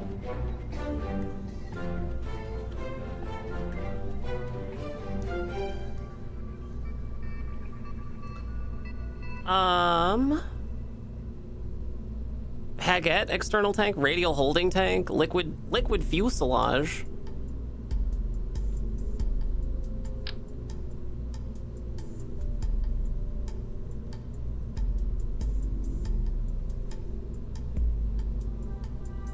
How much does this carry? Oh, it can only carry ore in it. Okay, here's liquid fuel and oxidizer. That's pitiful amount of that.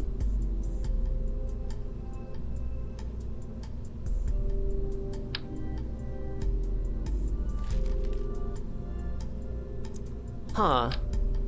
Dumplings! Look, little dumplings!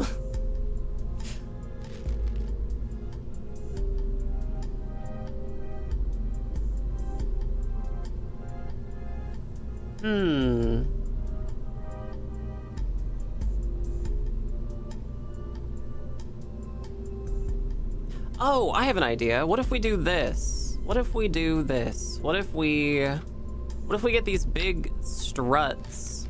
What if we get these big struts?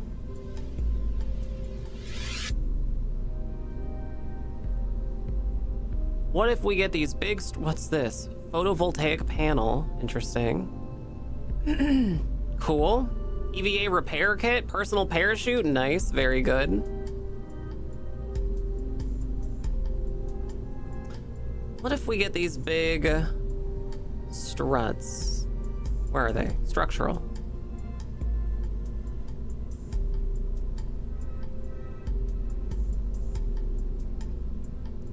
I want the big trusses, like this, but big. Oh damn, maybe they just don't have those. Structural tube, that's pretty close to what I want.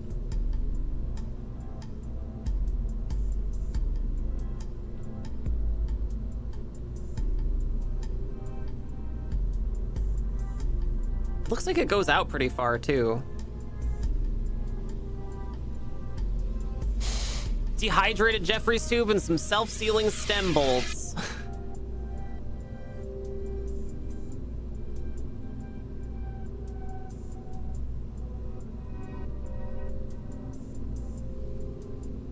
Okay, what next?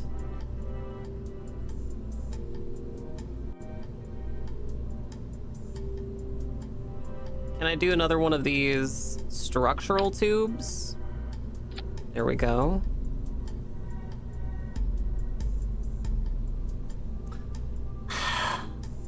I don't know. I don't know how to get fuel into here like the picture. I want to make it look like the picture, you guys. I want it to look like this. It seems like the only way I'm gonna get close to this is if we use these things radially along the outside. But I can't do that because the game won't let me have fun. So I guess we have to use these radially on the outside, just as many as we can, I guess. Like that. These baguettes.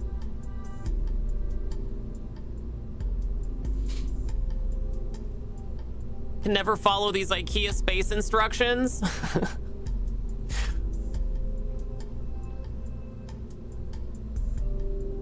So this is liquid fuel and oxidizer. Here is monopropellant.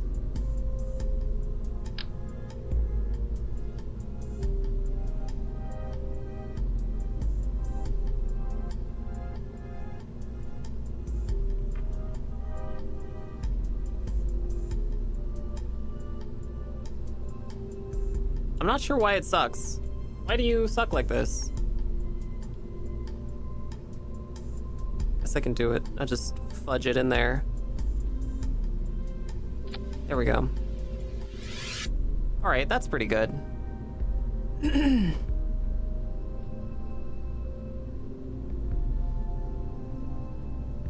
Inventory. I wonder what I could put in here. I guess I could put some cargo.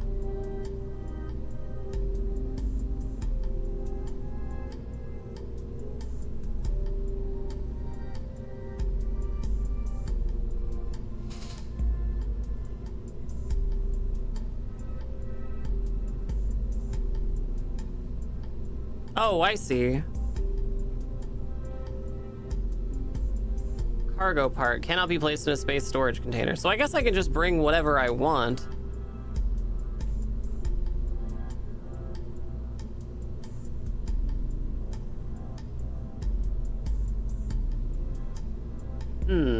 Okay. Snacks and juice boxes. Of course. Yeah, of course. Of course, of course. I would never forget those. But first.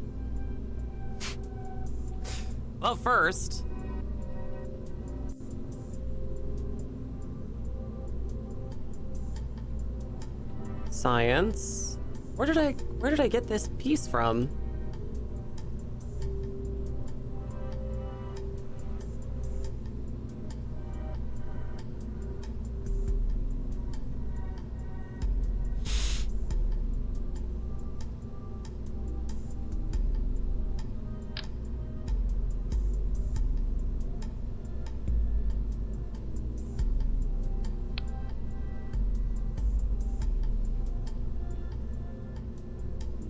Here's snacks. We can actually fill it up with snacks. Excuse me.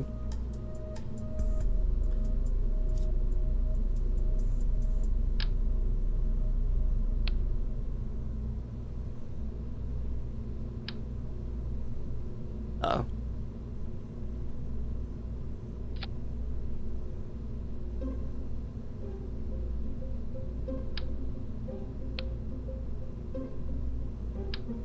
We can actually fill it up with snacks.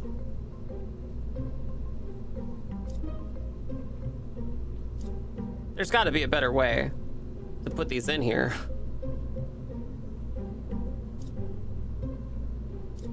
Put some snacks in here for the Kerbals, maybe like 10 snacks.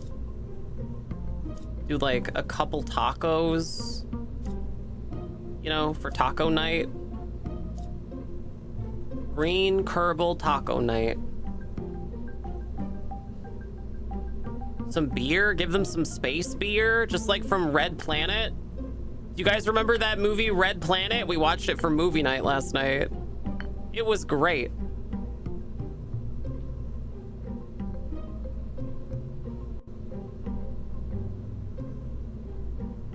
We should give them some explosives as well. Maybe a few of these. What else? Golf club, basketball, cardboard box,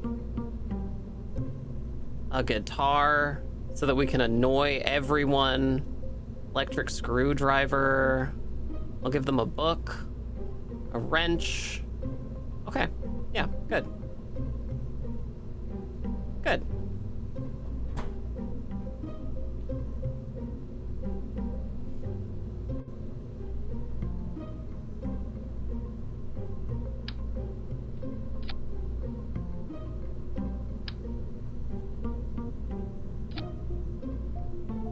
Well, what are you gonna tell Command when 2 of their Kerbals go blind from drinking space moonshine? I'm so impressed that you remembered that whole line, Demon. Amazing. I don't know. I learned to drink in the Navy. something misogyny. God, what a bad movie. It was amazing. I can't believe we finally get a movie with a dog in it. And the dog was awesome. Dog was the actual hero of that whole movie. The dog was the hero. I will hear no arguments to the contrary.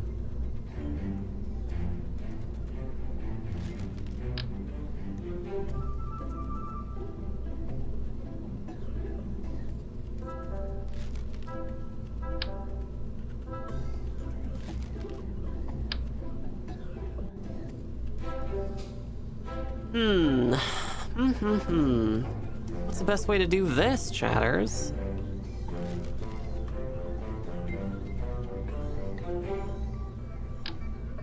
I guess just these, right?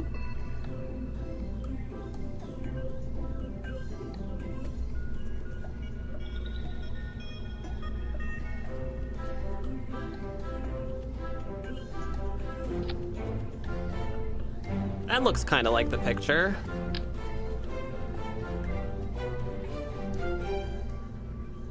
Yeah, that sort of looks like the picture.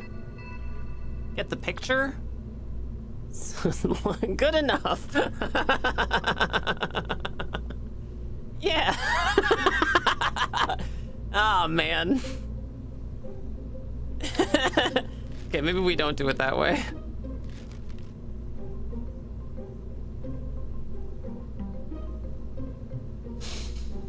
Oh, Christ. Oh, hang on a second. I have an idea. I have a great idea. What if we do this instead? What if we do... I know that there's a structural part that's like a flat piece. Structural panel. Yeah, these. What if we just cover the outside in this and then snap everything to these panels? You know?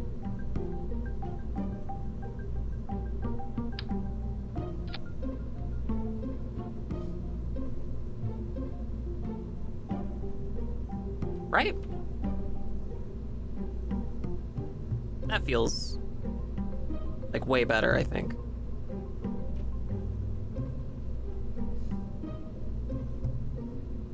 Let's do those fuel tanks again. These baguettes.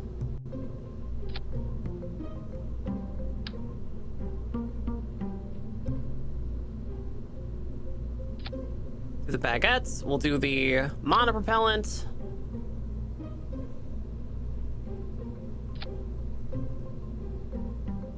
And then in betwixt them, we'll place the solar panels.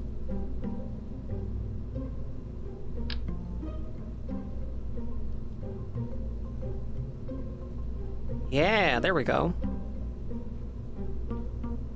I really want to do bigger ones, though. You know?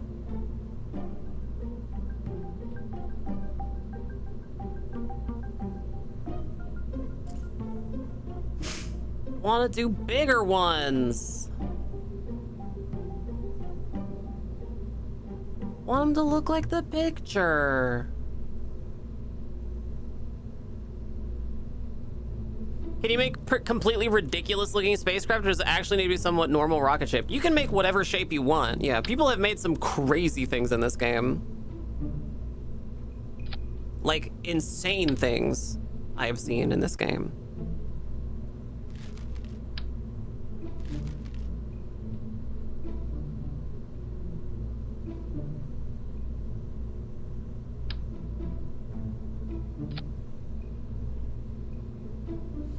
Maybe I can do this. Maybe I can pull this away a little bit. Like that.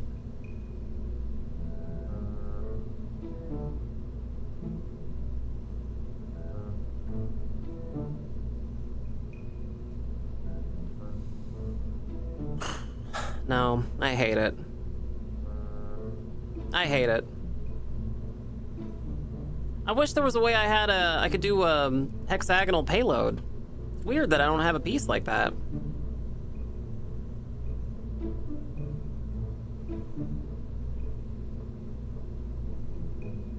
It's weird that we don't have a piece like that. Weird, weird. Like, not even a structural piece like that.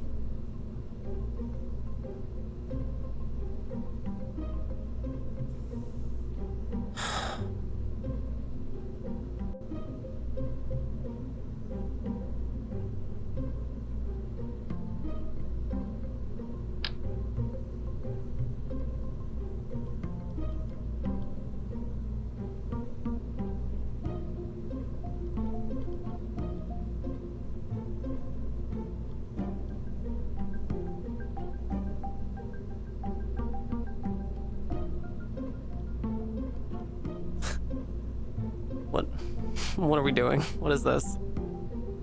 Okay. Ah, hang on a second. Maybe I can do this.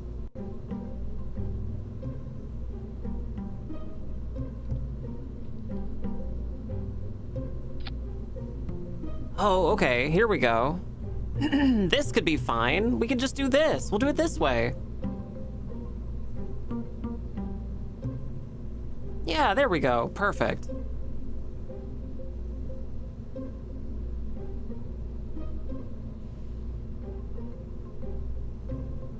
We'll do it this way.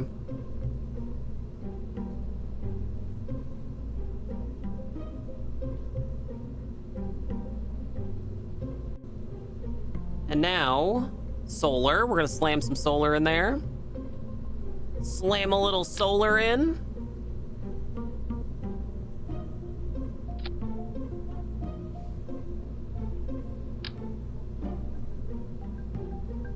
Slam a little solar in.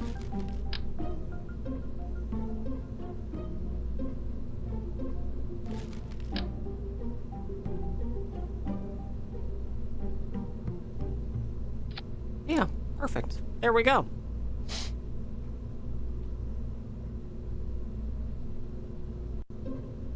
Excellent.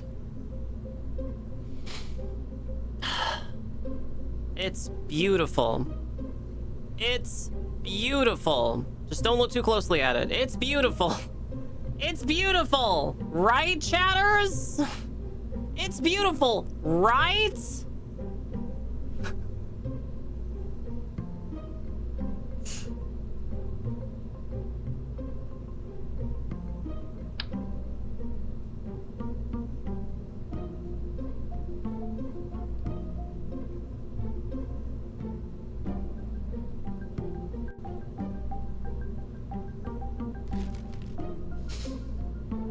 Good job. Thank you. Thank you. I appreciate that. Thank you so much. I really appreciate that. Thanks. For a second, I was worried you guys didn't like my spaceship and I was gonna have to ban a bunch of people.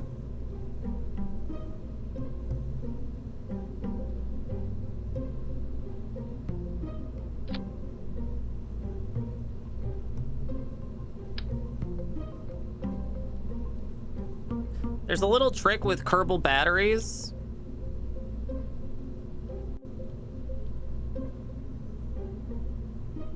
There's a little trick with Kerbal batteries. And it goes a little something. Oh, not like that. Not like that at all. Is it this way? No, I guess it is that way. Weird. They're supposed to have like a little indicator light on them. Are these different? Oh, it's... The smaller ones have a light and the bigger ones just don't? That's weird. Not prepared for that.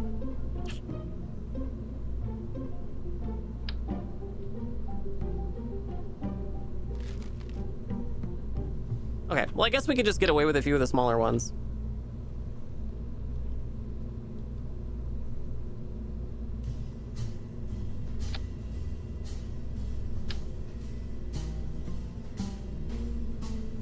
Okay, check this out.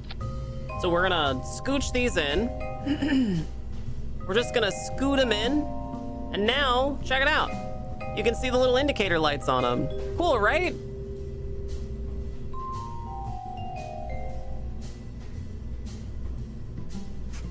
Thank you, Cyrose. Thank you, Sir Demon. Thank you, Vic the Victim. Thank you, Enormous Door Slamming. Thank you, thank you. I'm so glad you guys like my spaceship. Aw.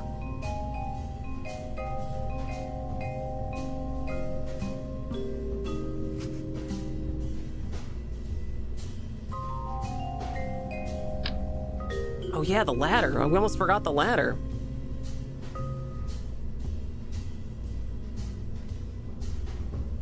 We gotta put a ladder on here.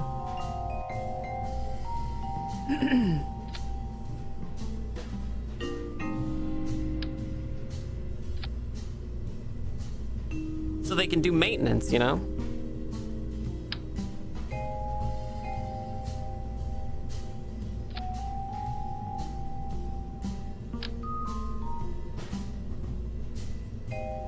There.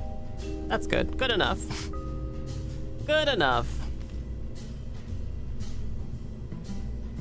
Another thing we're gonna need. Another thing we're gonna need is Another thing we're gonna need are lights, indicator lights on the bottom, like actual lights to be able to see stuff. So we should slam these, maybe.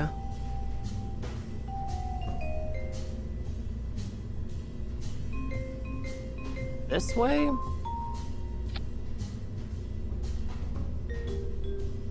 Yeah, so you can see the underside. Maybe we don't need quite so many. Oh, I guess we don't have a choice.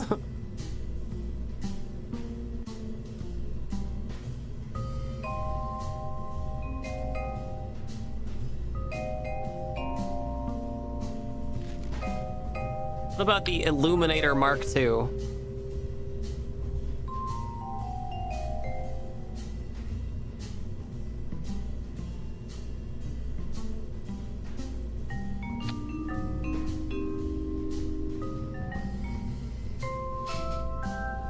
Yeah, that's still too bright.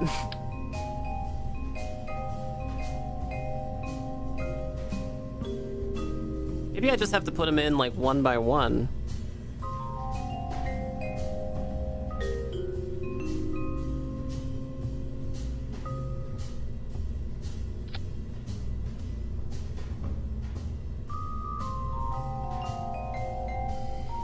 Oh, it blinks? Blink off.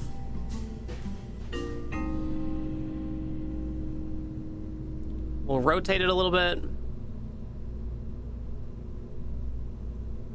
There, perfect. Slam another one in.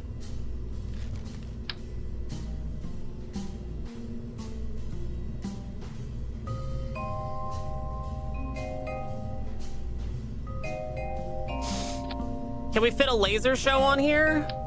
We could probably do an ice show.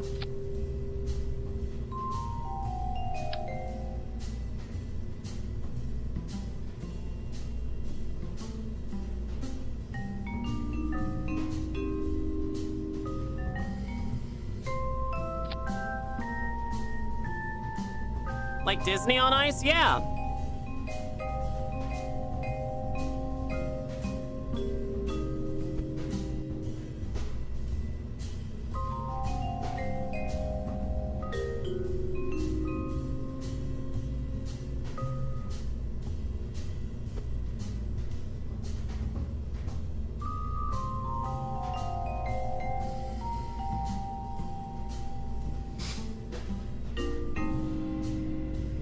Cool. Okay, good. Maybe just 2 more lights. Just so we can see what we're gonna dock with.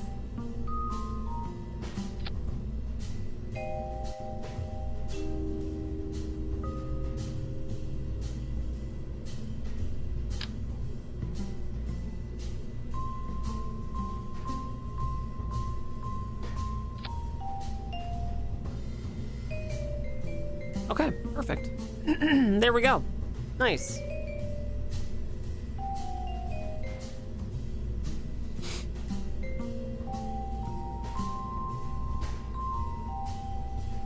That's crazy. I see 4 lights. I'm gonna put my airlock to the side for a second and then see if I can clamp a real dock on here. Just for funsies, just to see. Coupling a Clampatron docking port.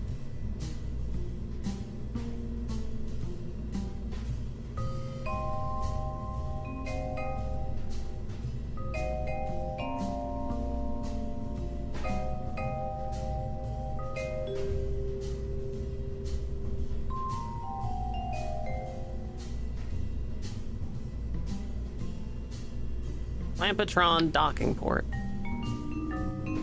Yeah, insane that it won't just snap.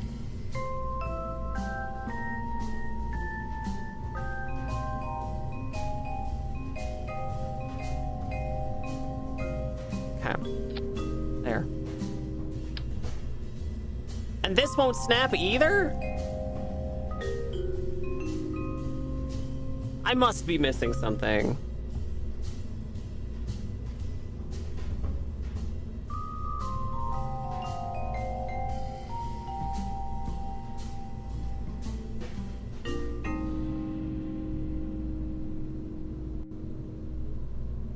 What?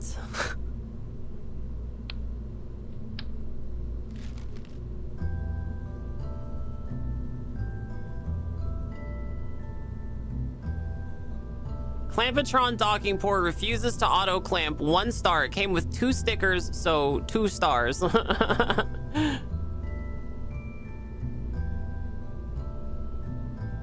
I'm so confused. Why can't I just let me do this, game? Why do you hate me, game?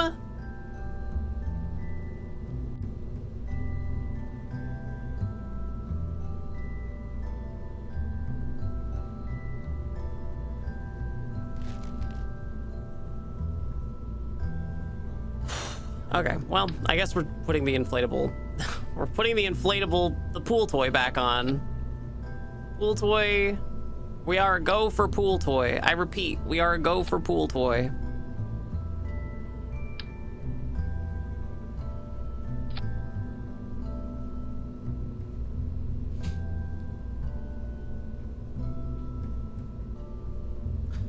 Okay, so the one thing we actually do need to test before we get out into space is whether or not a Kerbal can get from here to here, because I don't know. I think they can go through the container, but I don't know if they can. And if they can't, then we're gonna have to redo everything.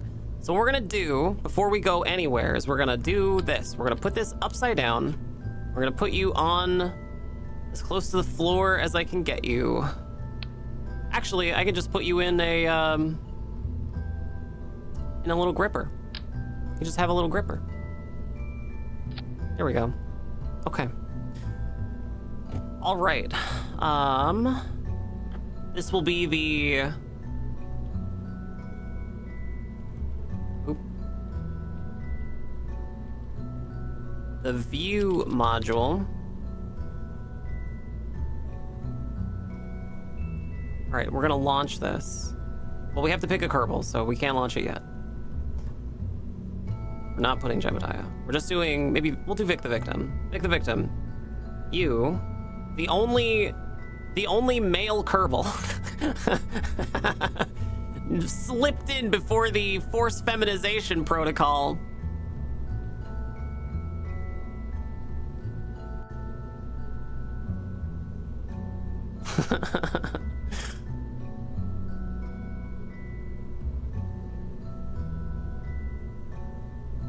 Okay.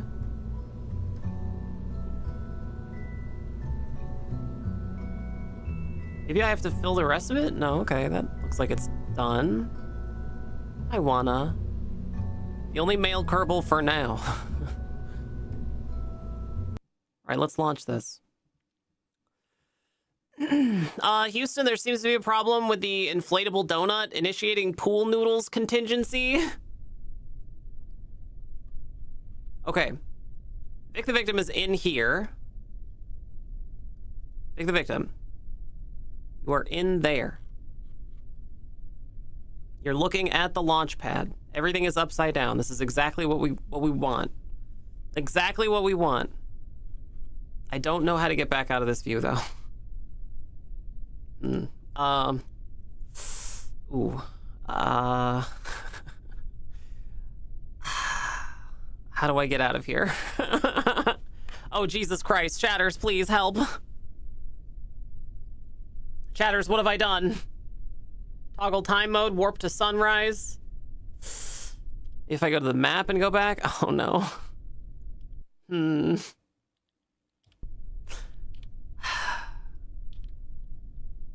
What if I just start hitting buttons? What then, game? Ah, there we go. I got it. It was one of these buttons. Anyway. Transfer crew. Transfer to. There. And now Vic the Victim is in the airlock. This is the airlock. Oh, God. Oh, it doesn't look very structurally stable. I'm sure it's fine. I'm sure it's fine. No, no, no, you're not gonna die. You're not gonna die. It's fine, it's fine, it's fine. It's fine, it's fine, it's fine. You're fine, you're fine. Dear engineer, trapped inside tube, send snacks, tube is nice. It's fine, it's fine. Okay, so we did good job. We did good job. We did good job. We have the thing we wanted. We're gonna get rid of these. We're going to flip this over. What else can we put on this to increase its likeness?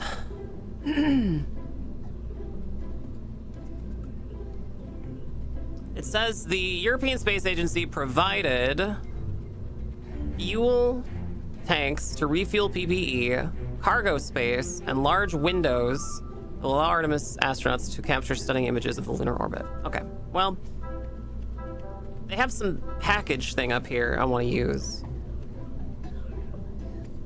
Actually, they have, it looks like they have another module right here too, so maybe they just have another storage thing.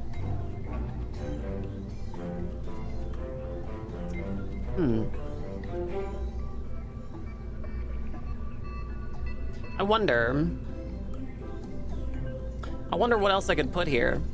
just a little thing, just a little mwah, you know? Excuse me, just a little mwah. Cargo. That's too small.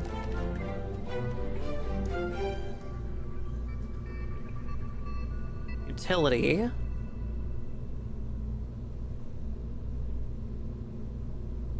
Just a little thing. That's the hitchhiker storage container. Which does have crew capacity, actually. We could use that. Technically, it works. There's a regular crew cabin that could be fine. It's just a little too big.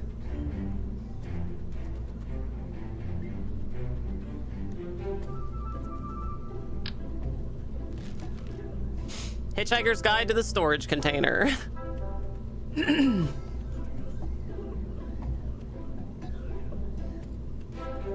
Thermal control systems, large. This ground, aerodynamics, payload. Little teeny tiny service bay. We're getting warmer. We're getting warmer.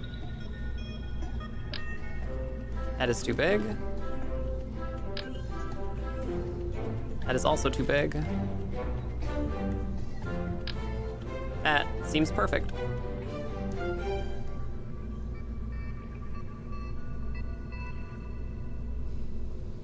Okay.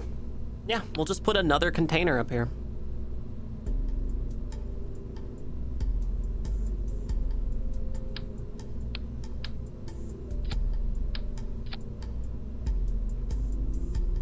There, see? That looks great. That looks pretty close to the picture. Actually looks pretty close to the picture.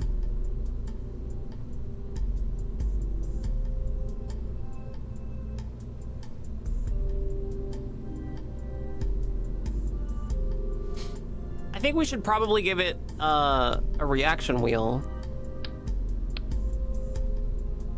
Right? Seems like we should put the reaction wheel up here. So...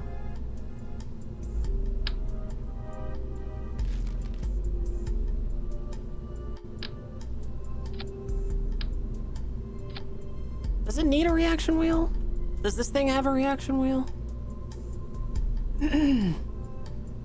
Let's find out. Copula. Francis Ford Copula does have a reaction wheel. Okay, so we don't need that.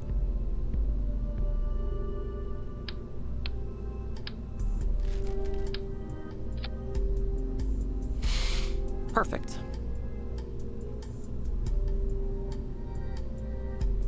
Feeling less than confident. No. It's fine. It's fine. It's fine. It's fine.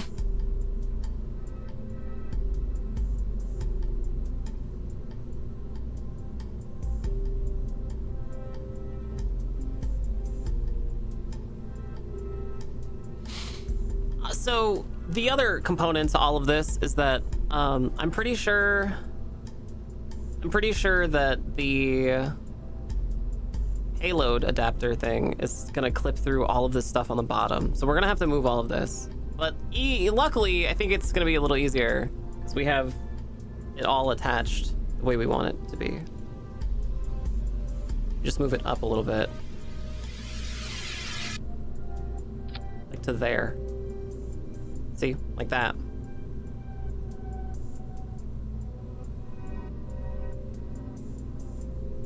Yeah.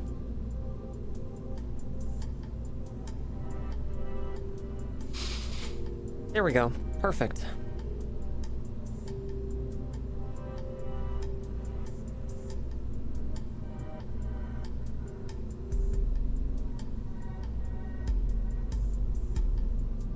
Okay. There it is. We did it. Probably put some communications on here, just like really simple ones.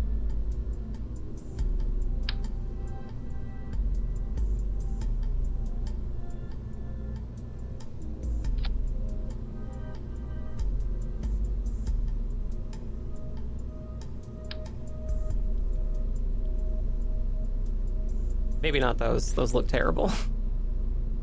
These communitrons, though, these could be good.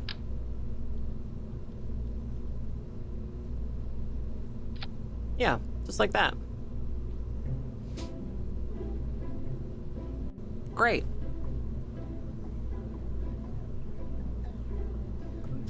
I still feel like we have way too many lights, so I'm just gonna redo these lights entirely. Hitchhiker's Guide to the Storage Container. Hello, sweet chatters. Hi, who's here? We're about to launch. We're about to launch this thing. Are we excited? Hi, Enormous Door Slamming. Hi, Sir Demon. Hi, Falling Asunder.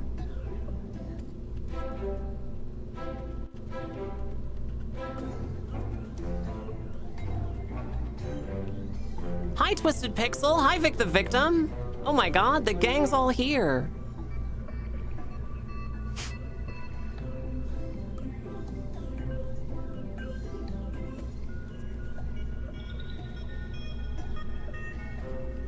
We're gonna get some lights up.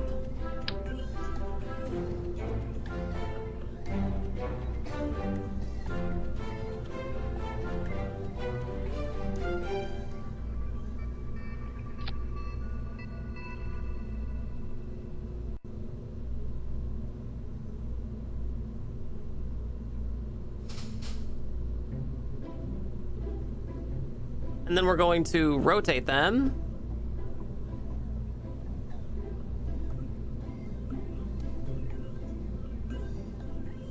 Okay, perfect. There we go. Lights are done.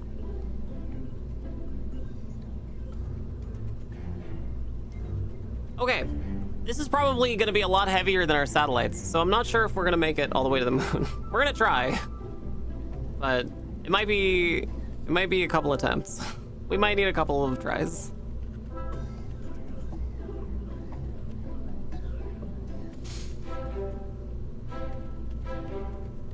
All right. Sub-assemblies. Subby assemblies.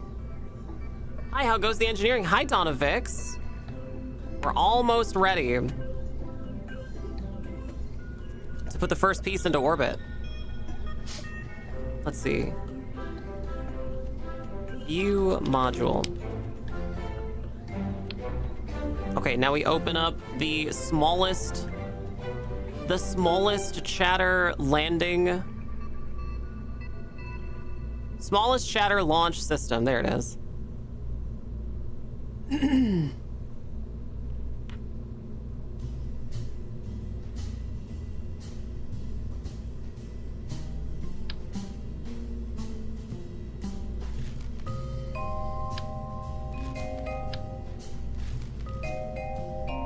Delete fairing, and we can save it like this. Okay. Now we just put the view module on here.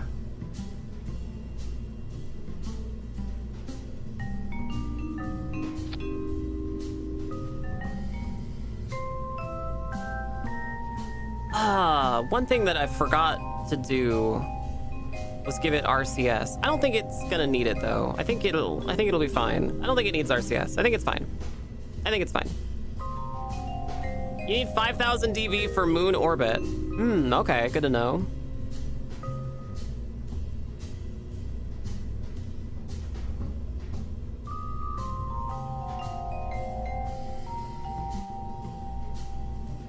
Do you guys think we'll have that?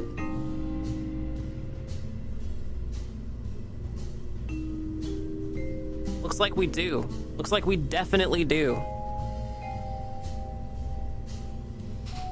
All right, well, I think we're ready. I think we're ready for launch. Should we put a Kerbal in there? I'm thinking we put Vic the Victim in there.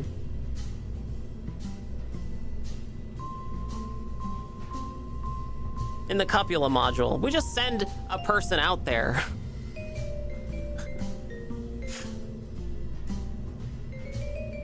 Vic the Victim, we're gonna have you keep watch and make sure nobody steals our space station, okay? We're gonna give you the keys.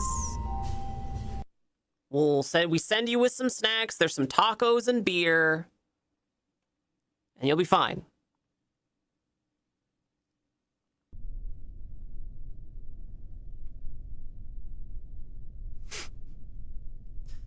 Can Vic the Victim order a pizza?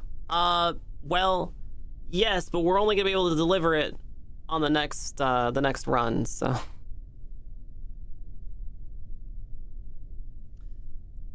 Let's do this. Let's do ascent guidance.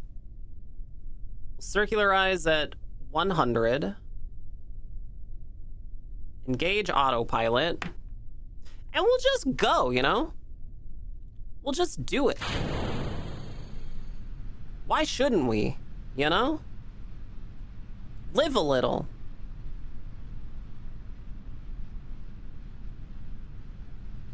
There's never a Moondash delivery driver when you need one.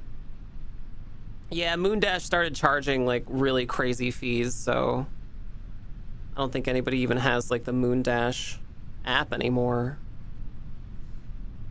Sending you a pool as fast as possible for your inflatable pool donut. Remember me. I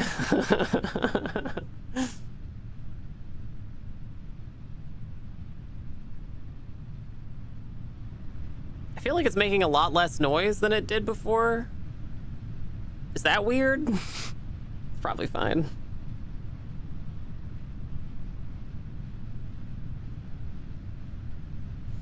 It's probably fine.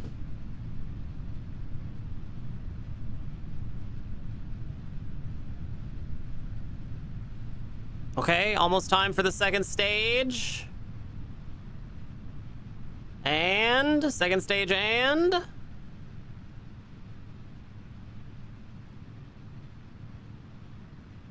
second stage and here we go. Perfect. Oh. Okay, we're doing it. We're really doing it. Awesome.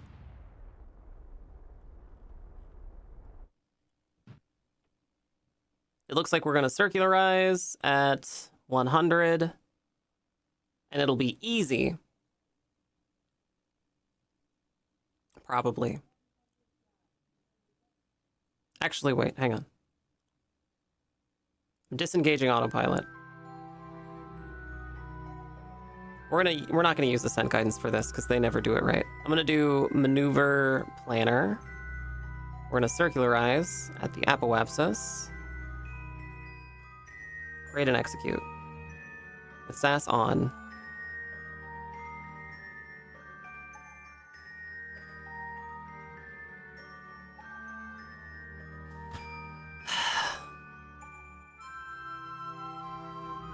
I'm the captain now. That's right.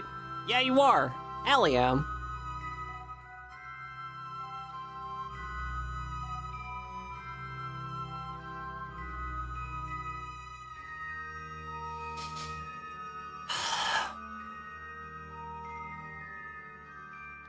All right, Captain.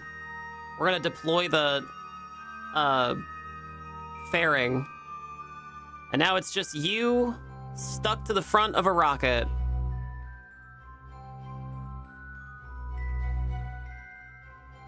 Do you get any sleep last night? You look like you didn't. Damn. Fuck you too.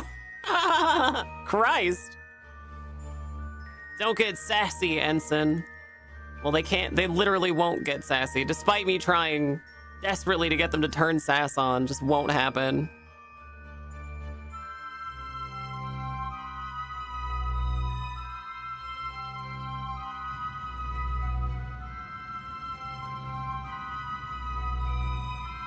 We definitely should have started that burn way earlier.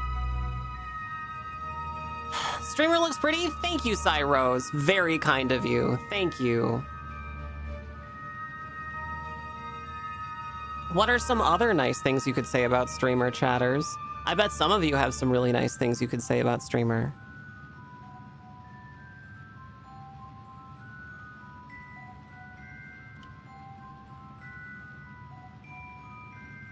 Can I write it with a cowgirl hat, Dr. Strangelove style? Yeah, we're gonna put a bucket seat on the outside so you can write it like that. Exactly.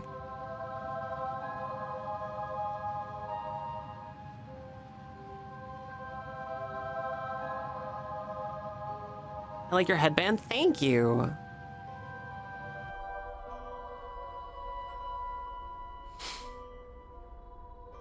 Okay.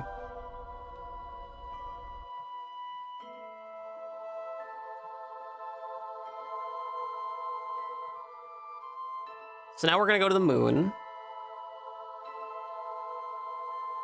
Now we're gonna go to the moon. Not because it is easy, but because it is hard.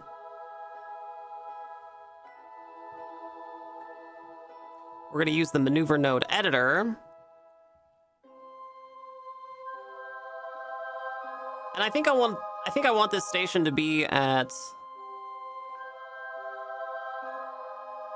I think I want this station to be at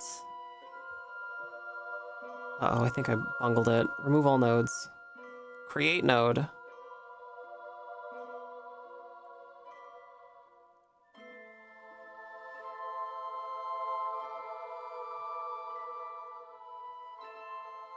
Okay.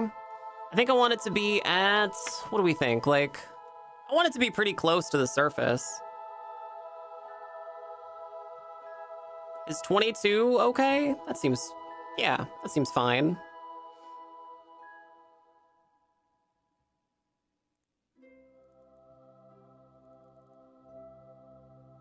We'll do 30 just to be safe.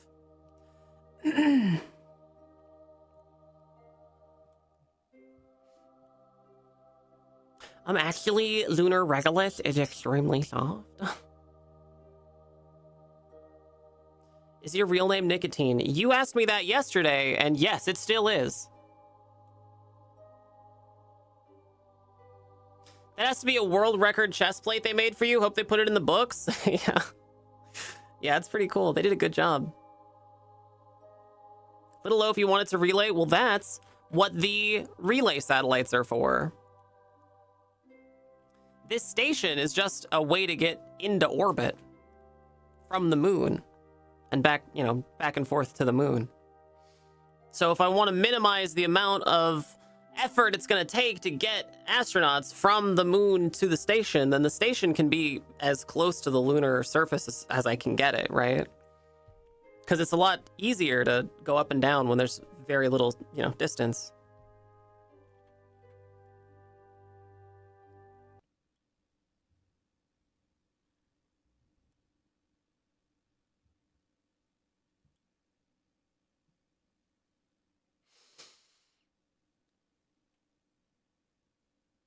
Six kilometers clears every mountain? Yeah. You can get really low. We don't have to go quite that low, though.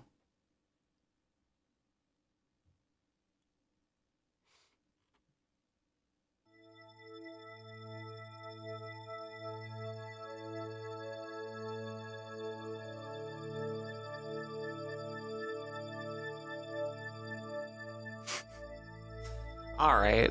Yeah, Demon, you can take care of him. Damn. Just once, I thought. Maybe I can bring someone to the light side. maybe I can help have a teaching moment for a YouTube chatter. That's all right. 6767? 67? 67?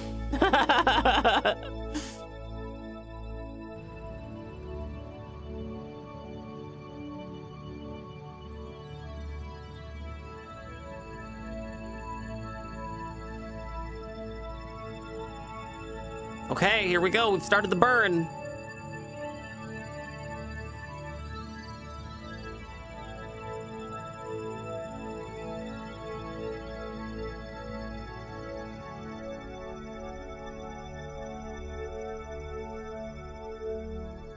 Just a little bit more. Little bit more. Oh, Jesus Christ. Okay, well, we are going to smash into the moon like this.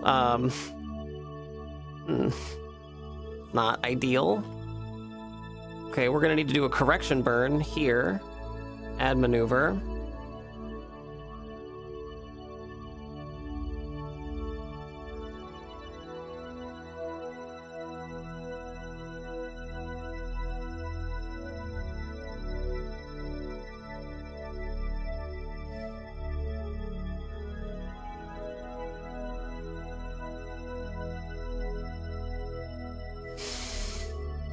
YouTube is consistent, at least. Yeah, they're consistent.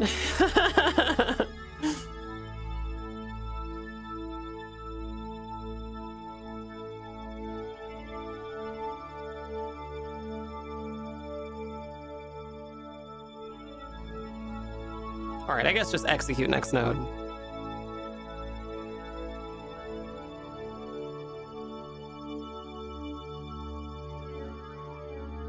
That's why some messages aren't appearing in my Twitch feed, because they're from the troll place. Yeah. It's not just the troll place. There's some good, reasonable, excellent interaction that can happen on YouTube. It's possible. I've seen it happen. I know it's out there. I keep looking for it. My favorite thing about YouTube is... I don't know. The enshittification of YouTube marches on, I guess. I'm still kind of shocked that they're increasing the price of their thing without having anyone, like, improve the service at all. You know? Like, I'm a little shocked that we're just at that stage where corporations are just raising prices, like, for no reason, right? Usually they give a reason. Usually there's some reason for it. Netflix started doing it, and now everybody's doing it. Just raising the price because they can. It's unbelievably greedy.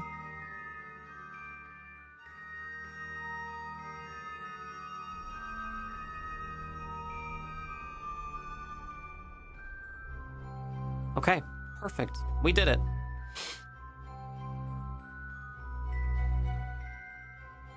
Now we can warp to here.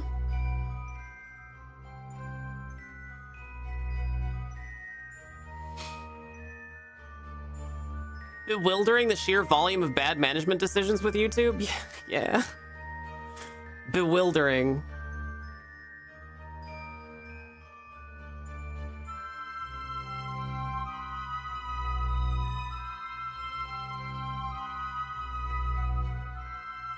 Okay. Circularize at the periapsis. Create node.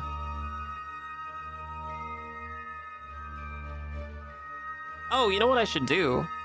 There's, didn't I have solar panels on here I should have extended? Yeah, I totally do. Extend solar panel. Perfect.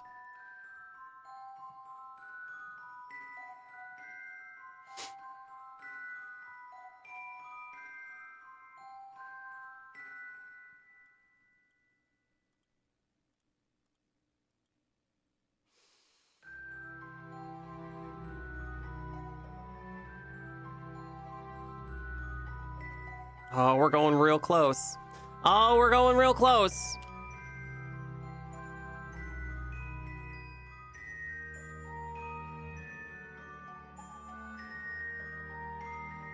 Once this target lines up, we'll warp to the burn, and then we can see it happen.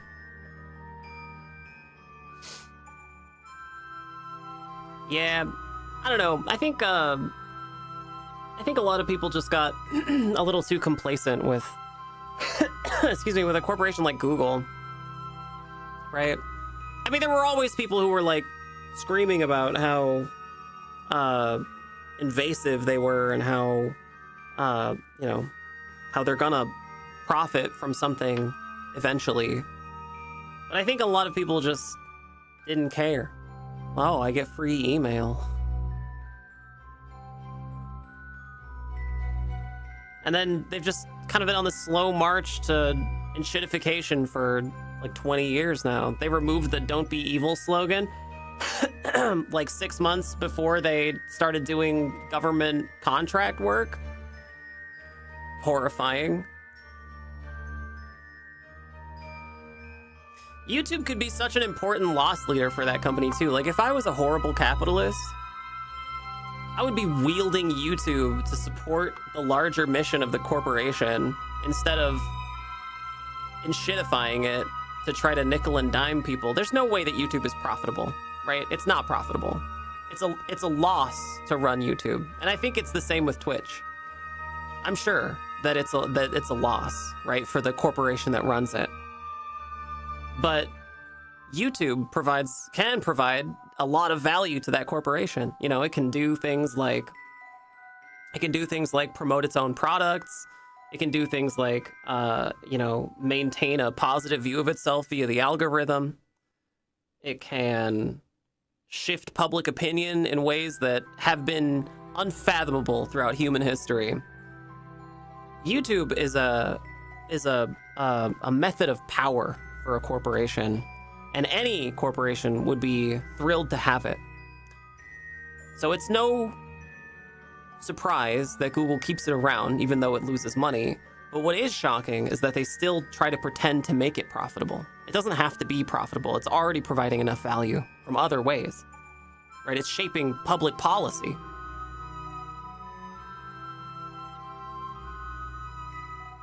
YouTube is one of those services where most anything you do to monetize it will simply drive users away. They're the new newspapers? Yeah. Yeah. I don't know. I don't think it has to be profitable.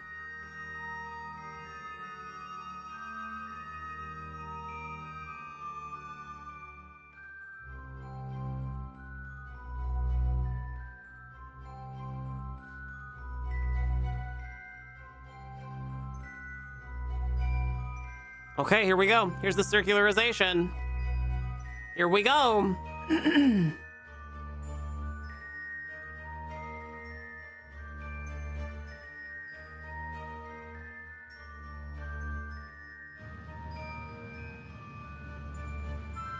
Newspapers is a good example. Nobody subscribes to newspaper websites, but they still insist on paywalling everything. Yeah.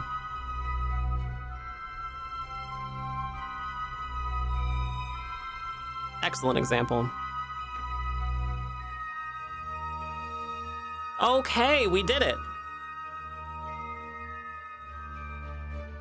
Let's warp to here so we can be on the sunny side.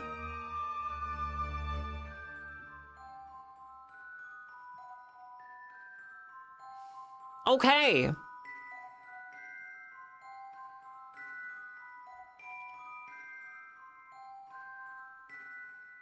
Vic the Victim hasn't had a lot of stuff to look at in a while, so I think what we're gonna do, face this prograde. I think what we're gonna do is face this prograde, and then, and then, oh, I should inflate this too. We're gonna inflate this.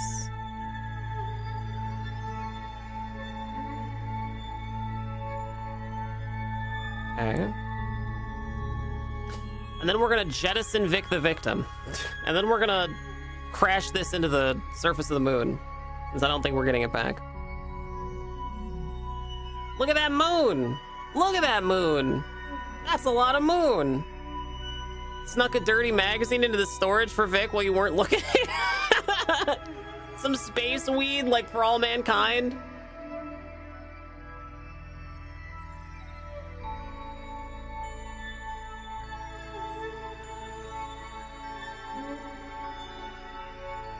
God, I love that show. Okay, here we go.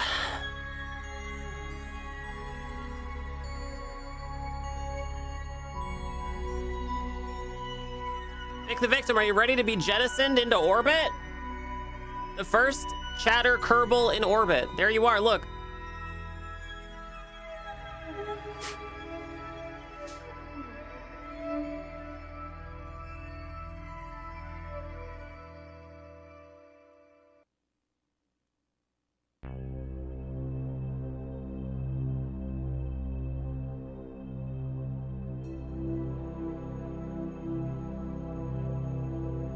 Okay, here we go.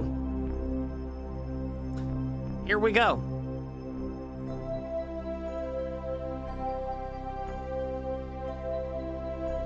Wait a minute. How come I can't jettison it? Oh no. Oh god, chatters. Oh god, chatters. We forgot to put a decoupler on here. Chatters, we forgot to put a decoupler on here.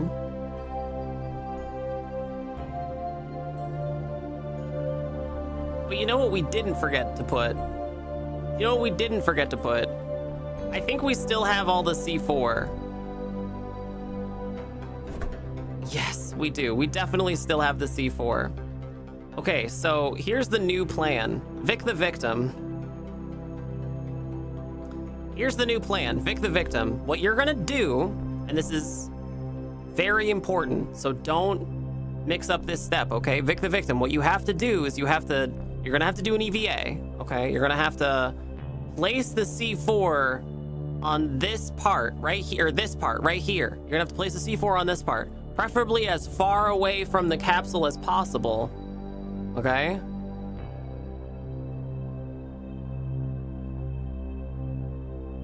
And then we'll just, you know. Damn, I can't believe we forgot that.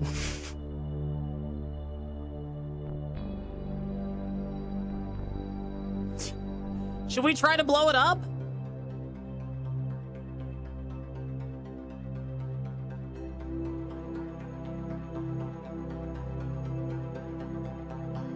An EVA? It means you're gonna do a spacewalk. Means you're gonna cling to the outside of the spacecraft.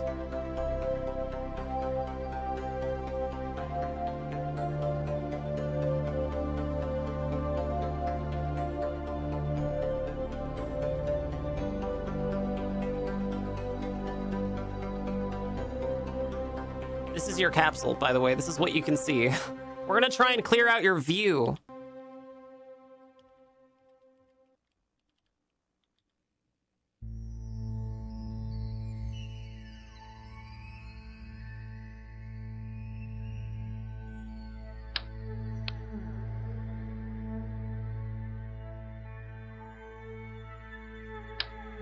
I'm not sure what this is. Cargo part. Placed inside inventory. Okay.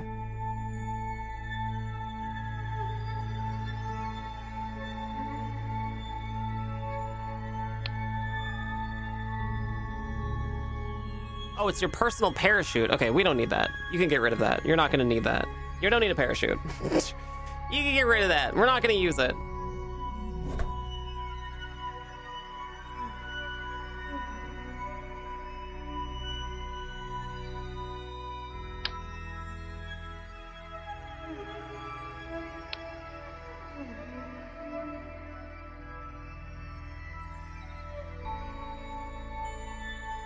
I don't know how I'm supposed to change this, though.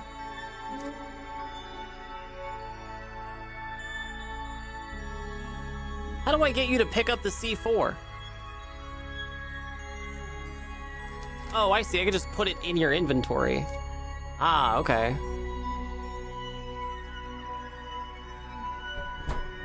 Okay, Vic the Victim. This is very important. Vic the victim, this is very important. Don't miss this step, okay? We're gonna send you on an EVA and you're gonna put the mission plan is this. You're gonna get out onto your spacewalk, okay? You gotta put the helmet on first. Helmet first. Then you do the spacewalk. Then you're gonna explode this part of the ship. Just this part, all right?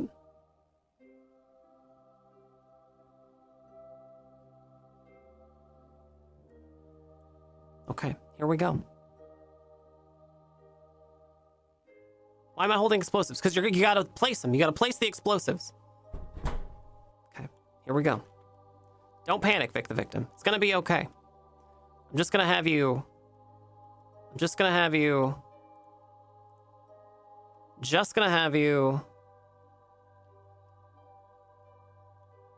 You're just gonna climb up a little bit further.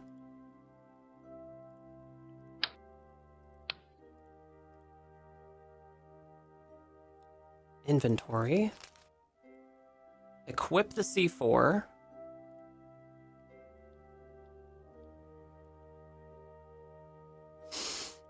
Equip the C4 and...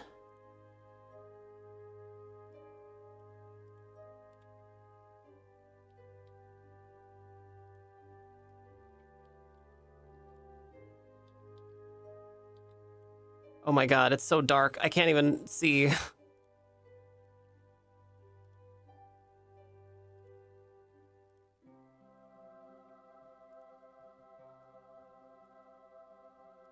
Vic the victim! No, don't go out into space!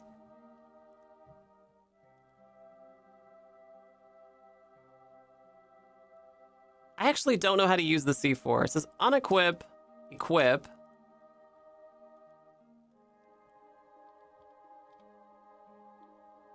Now what? Oh, I wonder if you can't use it because you're a scientist. We might need to have an engineer for this. Well, Vic the victim can't figure out the wires.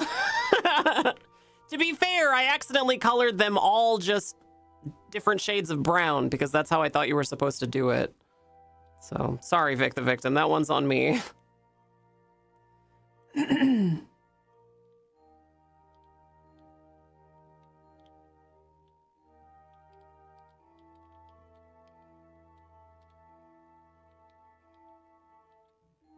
How do I make him go down?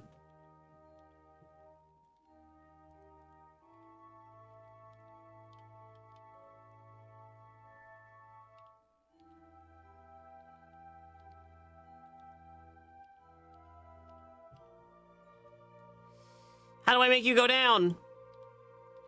Down!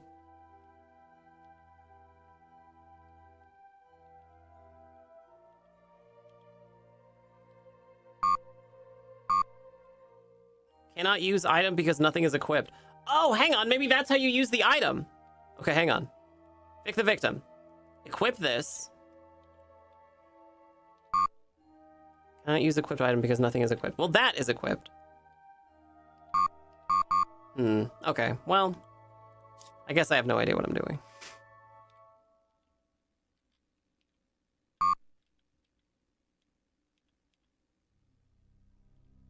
Oh, it's just shift.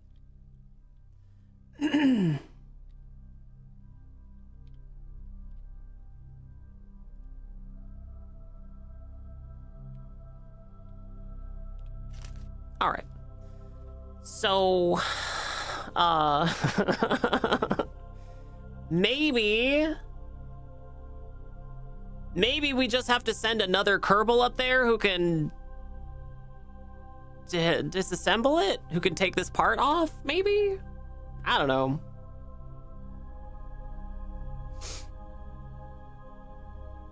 I have no idea.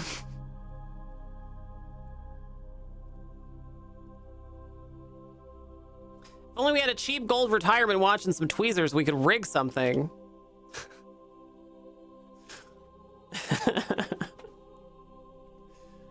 Just MacGyver the whole station together. I'm pretty pleased with our array, though. Communications relay looks pretty good. This could be a little bit better spacing, but otherwise, it looks pretty good. It's better than the Kerbal one. The one around Kerbal looks terrible. Yeah, pleased. Pretty pleased. We did okay. We did okay. First place the C4 and a tool in the engineer's seat inventory in the VAB. Then press tab to open the inventory during EVA, equip the tool, and select the C4 to attach it to a part. Yeah, I did that. I did all of that. I think it has to be an engineer, right? Because this, yeah, I was right. It does have to be an engineer because Vic the Victim is a scientist. Both an engineer and the tool. Yeah, okay. That makes sense. Kerbal Space Program, you guys. KSP. So, when KSP came out 15 years ago, was it 15 years ago? Yeah, 15 years ago. When KSP came out 15 years ago, it was kind of a mess, obviously, like most really small team games are. And the modding community for KSP like really like hit the ground running and did a ton of really cool mods right out the gate. In fact, the modding community basically fixed KSP from the ground up. Like there's all kinds of really cool like MechJeb, that all the tools we were using today, basically all of them were mods that were created by the community for free. It is 2019 and KSP 2 is going to PAX East in February of the next year. I'm very excited to see it since I was streaming a lot of KSP back in 2017-18. When I get there, they have this big demonstration about KSP 2 at this huge closed-off booth. And I'm like, okay, cool. I can't wait to go. So I go up to the thing. I had to have a press badge because I was a content creator. They saw my press badge and they told me that I wasn't allowed to go in. I was like, no, I'm a content creator. I stream KSP. They're like, no, you're press. We're not ready for press. I was like, no, it's fine. It's like IGN has a exclusivity on press updates. I'm not press. I'm a content creator.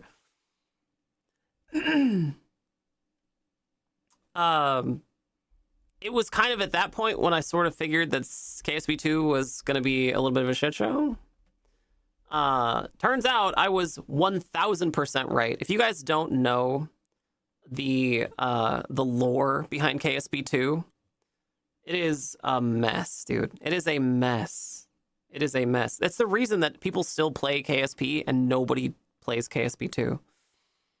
When they were in the run-up to like the release of KSP 2, in the run-up to the release, they were doing all these like interviews and all these discussions, and they kept bringing up like multiplayer. They kept bringing up multiplayer, and I kept thinking, how are you gonna reconcile multiplayer when there has to be so much warp time? How are you gonna do that when everybody has to warp? How are you gonna have multiplayer? I don't think they knew because it was never implemented. They were like, yeah, your friends can have their own space program, and then you can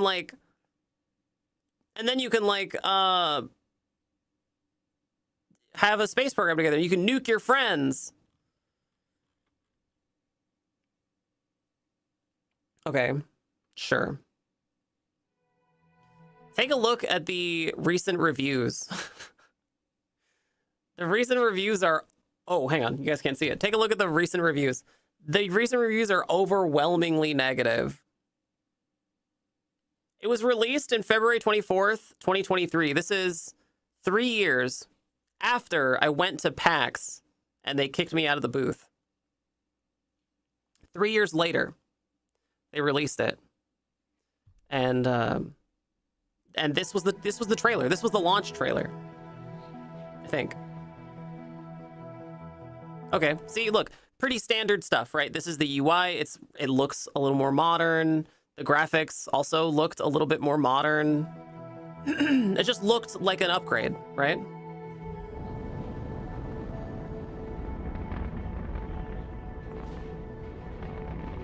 same great KSP with like more detail in the, you know, in the map, right? New parts, new interesting parts. Interesting. There's a space plane.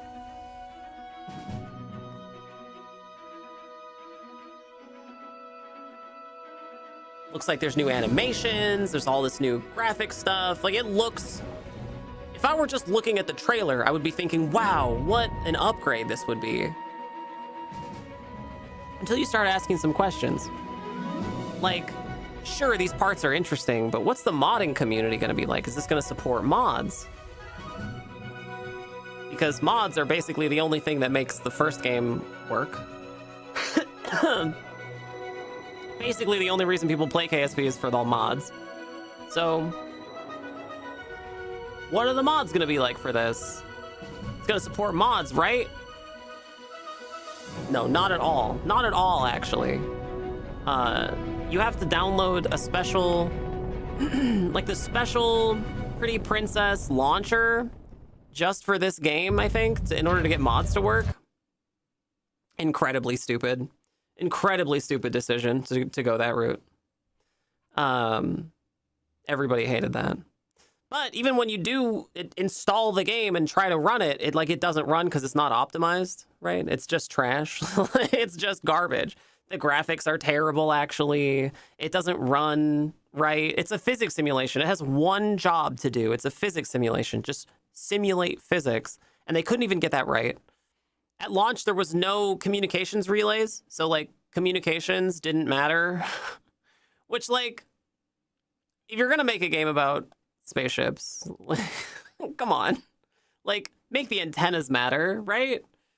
They fired the whole dev team. Yeah, right. The behind the scenes stuff is nuts. But yeah. So when it released, it was universally panned. I played it for a day on stream and I quit like halfway through. It was bad. They stripped features from the first game and presumably to sell them as DLC. You mean the first game's DLC, Making History? I don't think they were stripped features. I don't think. They had a career mode. There's like a career mode where you can take contracts and stuff. And there's also there's Making History and it's like historical missions. I feel like there's another one too. I don't remember.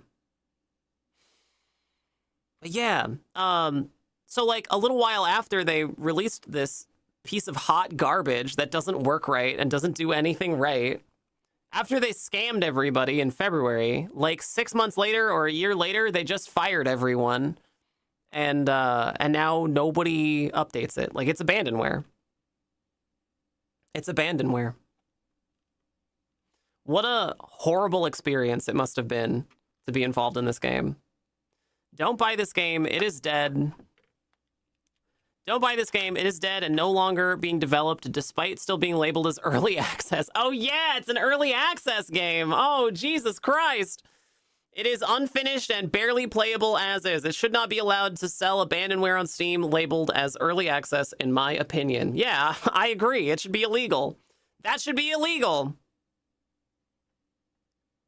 Dead game. The fact it's still available to purchase is upsetting. Yeah, it is. That is upsetting. They fired everyone in charge of it, and nobody maintains it anymore. So it's just abandonware. Here's the roadmap, too. They were, like, insistent that there was going to be new, better features, too. Early access was, they were going to do, the first thing they were going to do was for science, right? There was a big science update planned. Then they were going to do colonies and interstellar stuff, exploration, multiplayer. They had, like, all these lofty goals, right?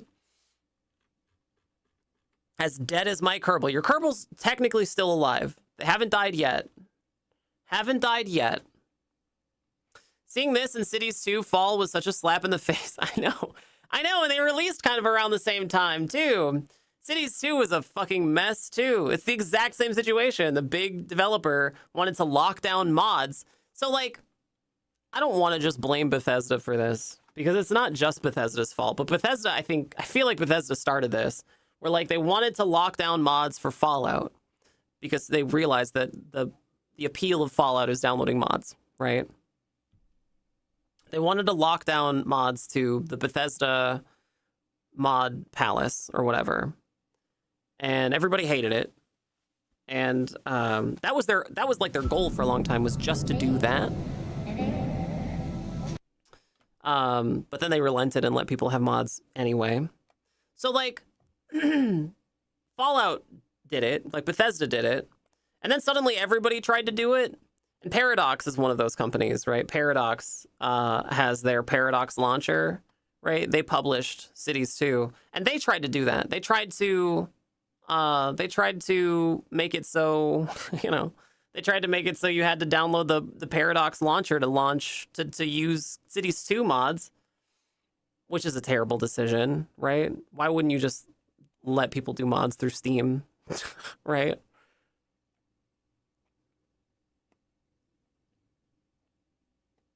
What a mess. What a mess. Everybody hated that. It's because they want to be able to charge for mods, right? If they can lock mods down to their own special Pretty Princess platform, then they can charge for them, right? And they can dress it up like Bethesda does, where they're like, ooh, look at how much money you can help support these poor, struggling developers who are making mods for your game, even though Bethesda takes like an enormous cut, right? It's like Roblox. They just take a huge cut of it. So it's just greed. It's just for greedy reasons. And I think customers realize that, consumers realize that, gamers realize that, and like they reflect it, right? People overwhelmingly came out fighting against Kerbal Space Program 2 and Cities 2, because those are just fundamentally bad business decisions. Like, they're just bad gaming business decisions. If you have a game and everybody who loves your game also uses mods to play your game, then why wouldn't, if you were going to make a sequel, why wouldn't you just make your sequel really compatible with mods, right? That just seems like a no-brainer to me, but I don't know. It's insane.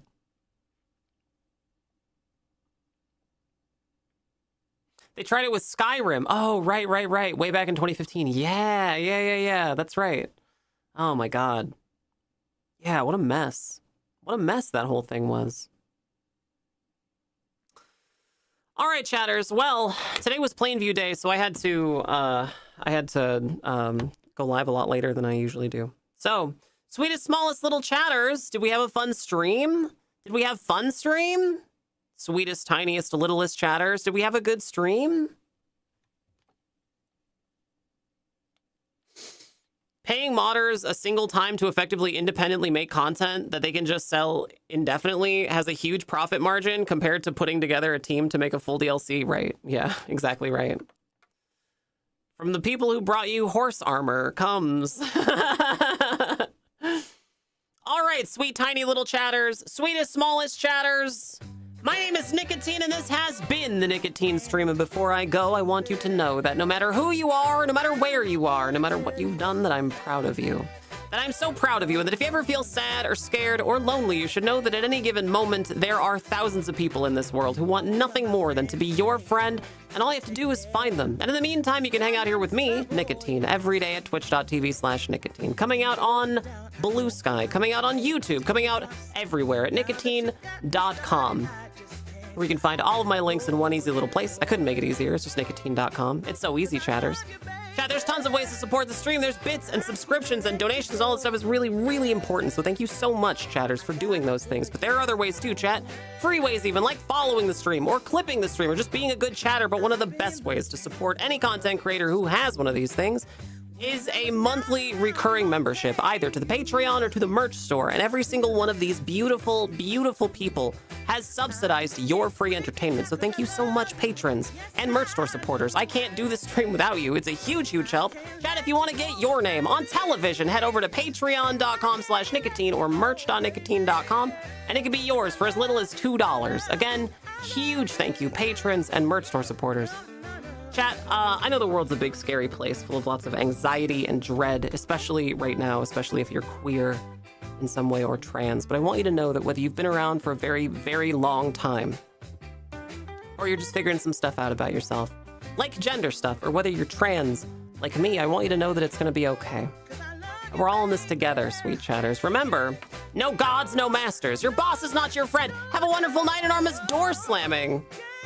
Good night, Vic the Victim. Good night, Zaya Rose.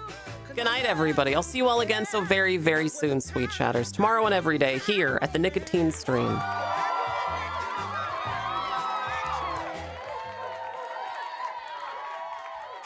Good night, Ghost of Bobby. Good night, Stoic. Good night, Jade Strike.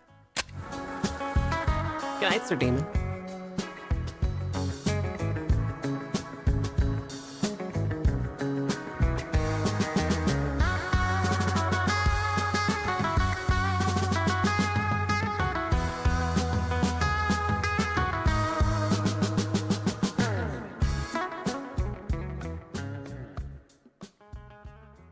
You'll never get away with this nicotine. Just wait till I finally teach Vic the Victim how to use the C4, Batman.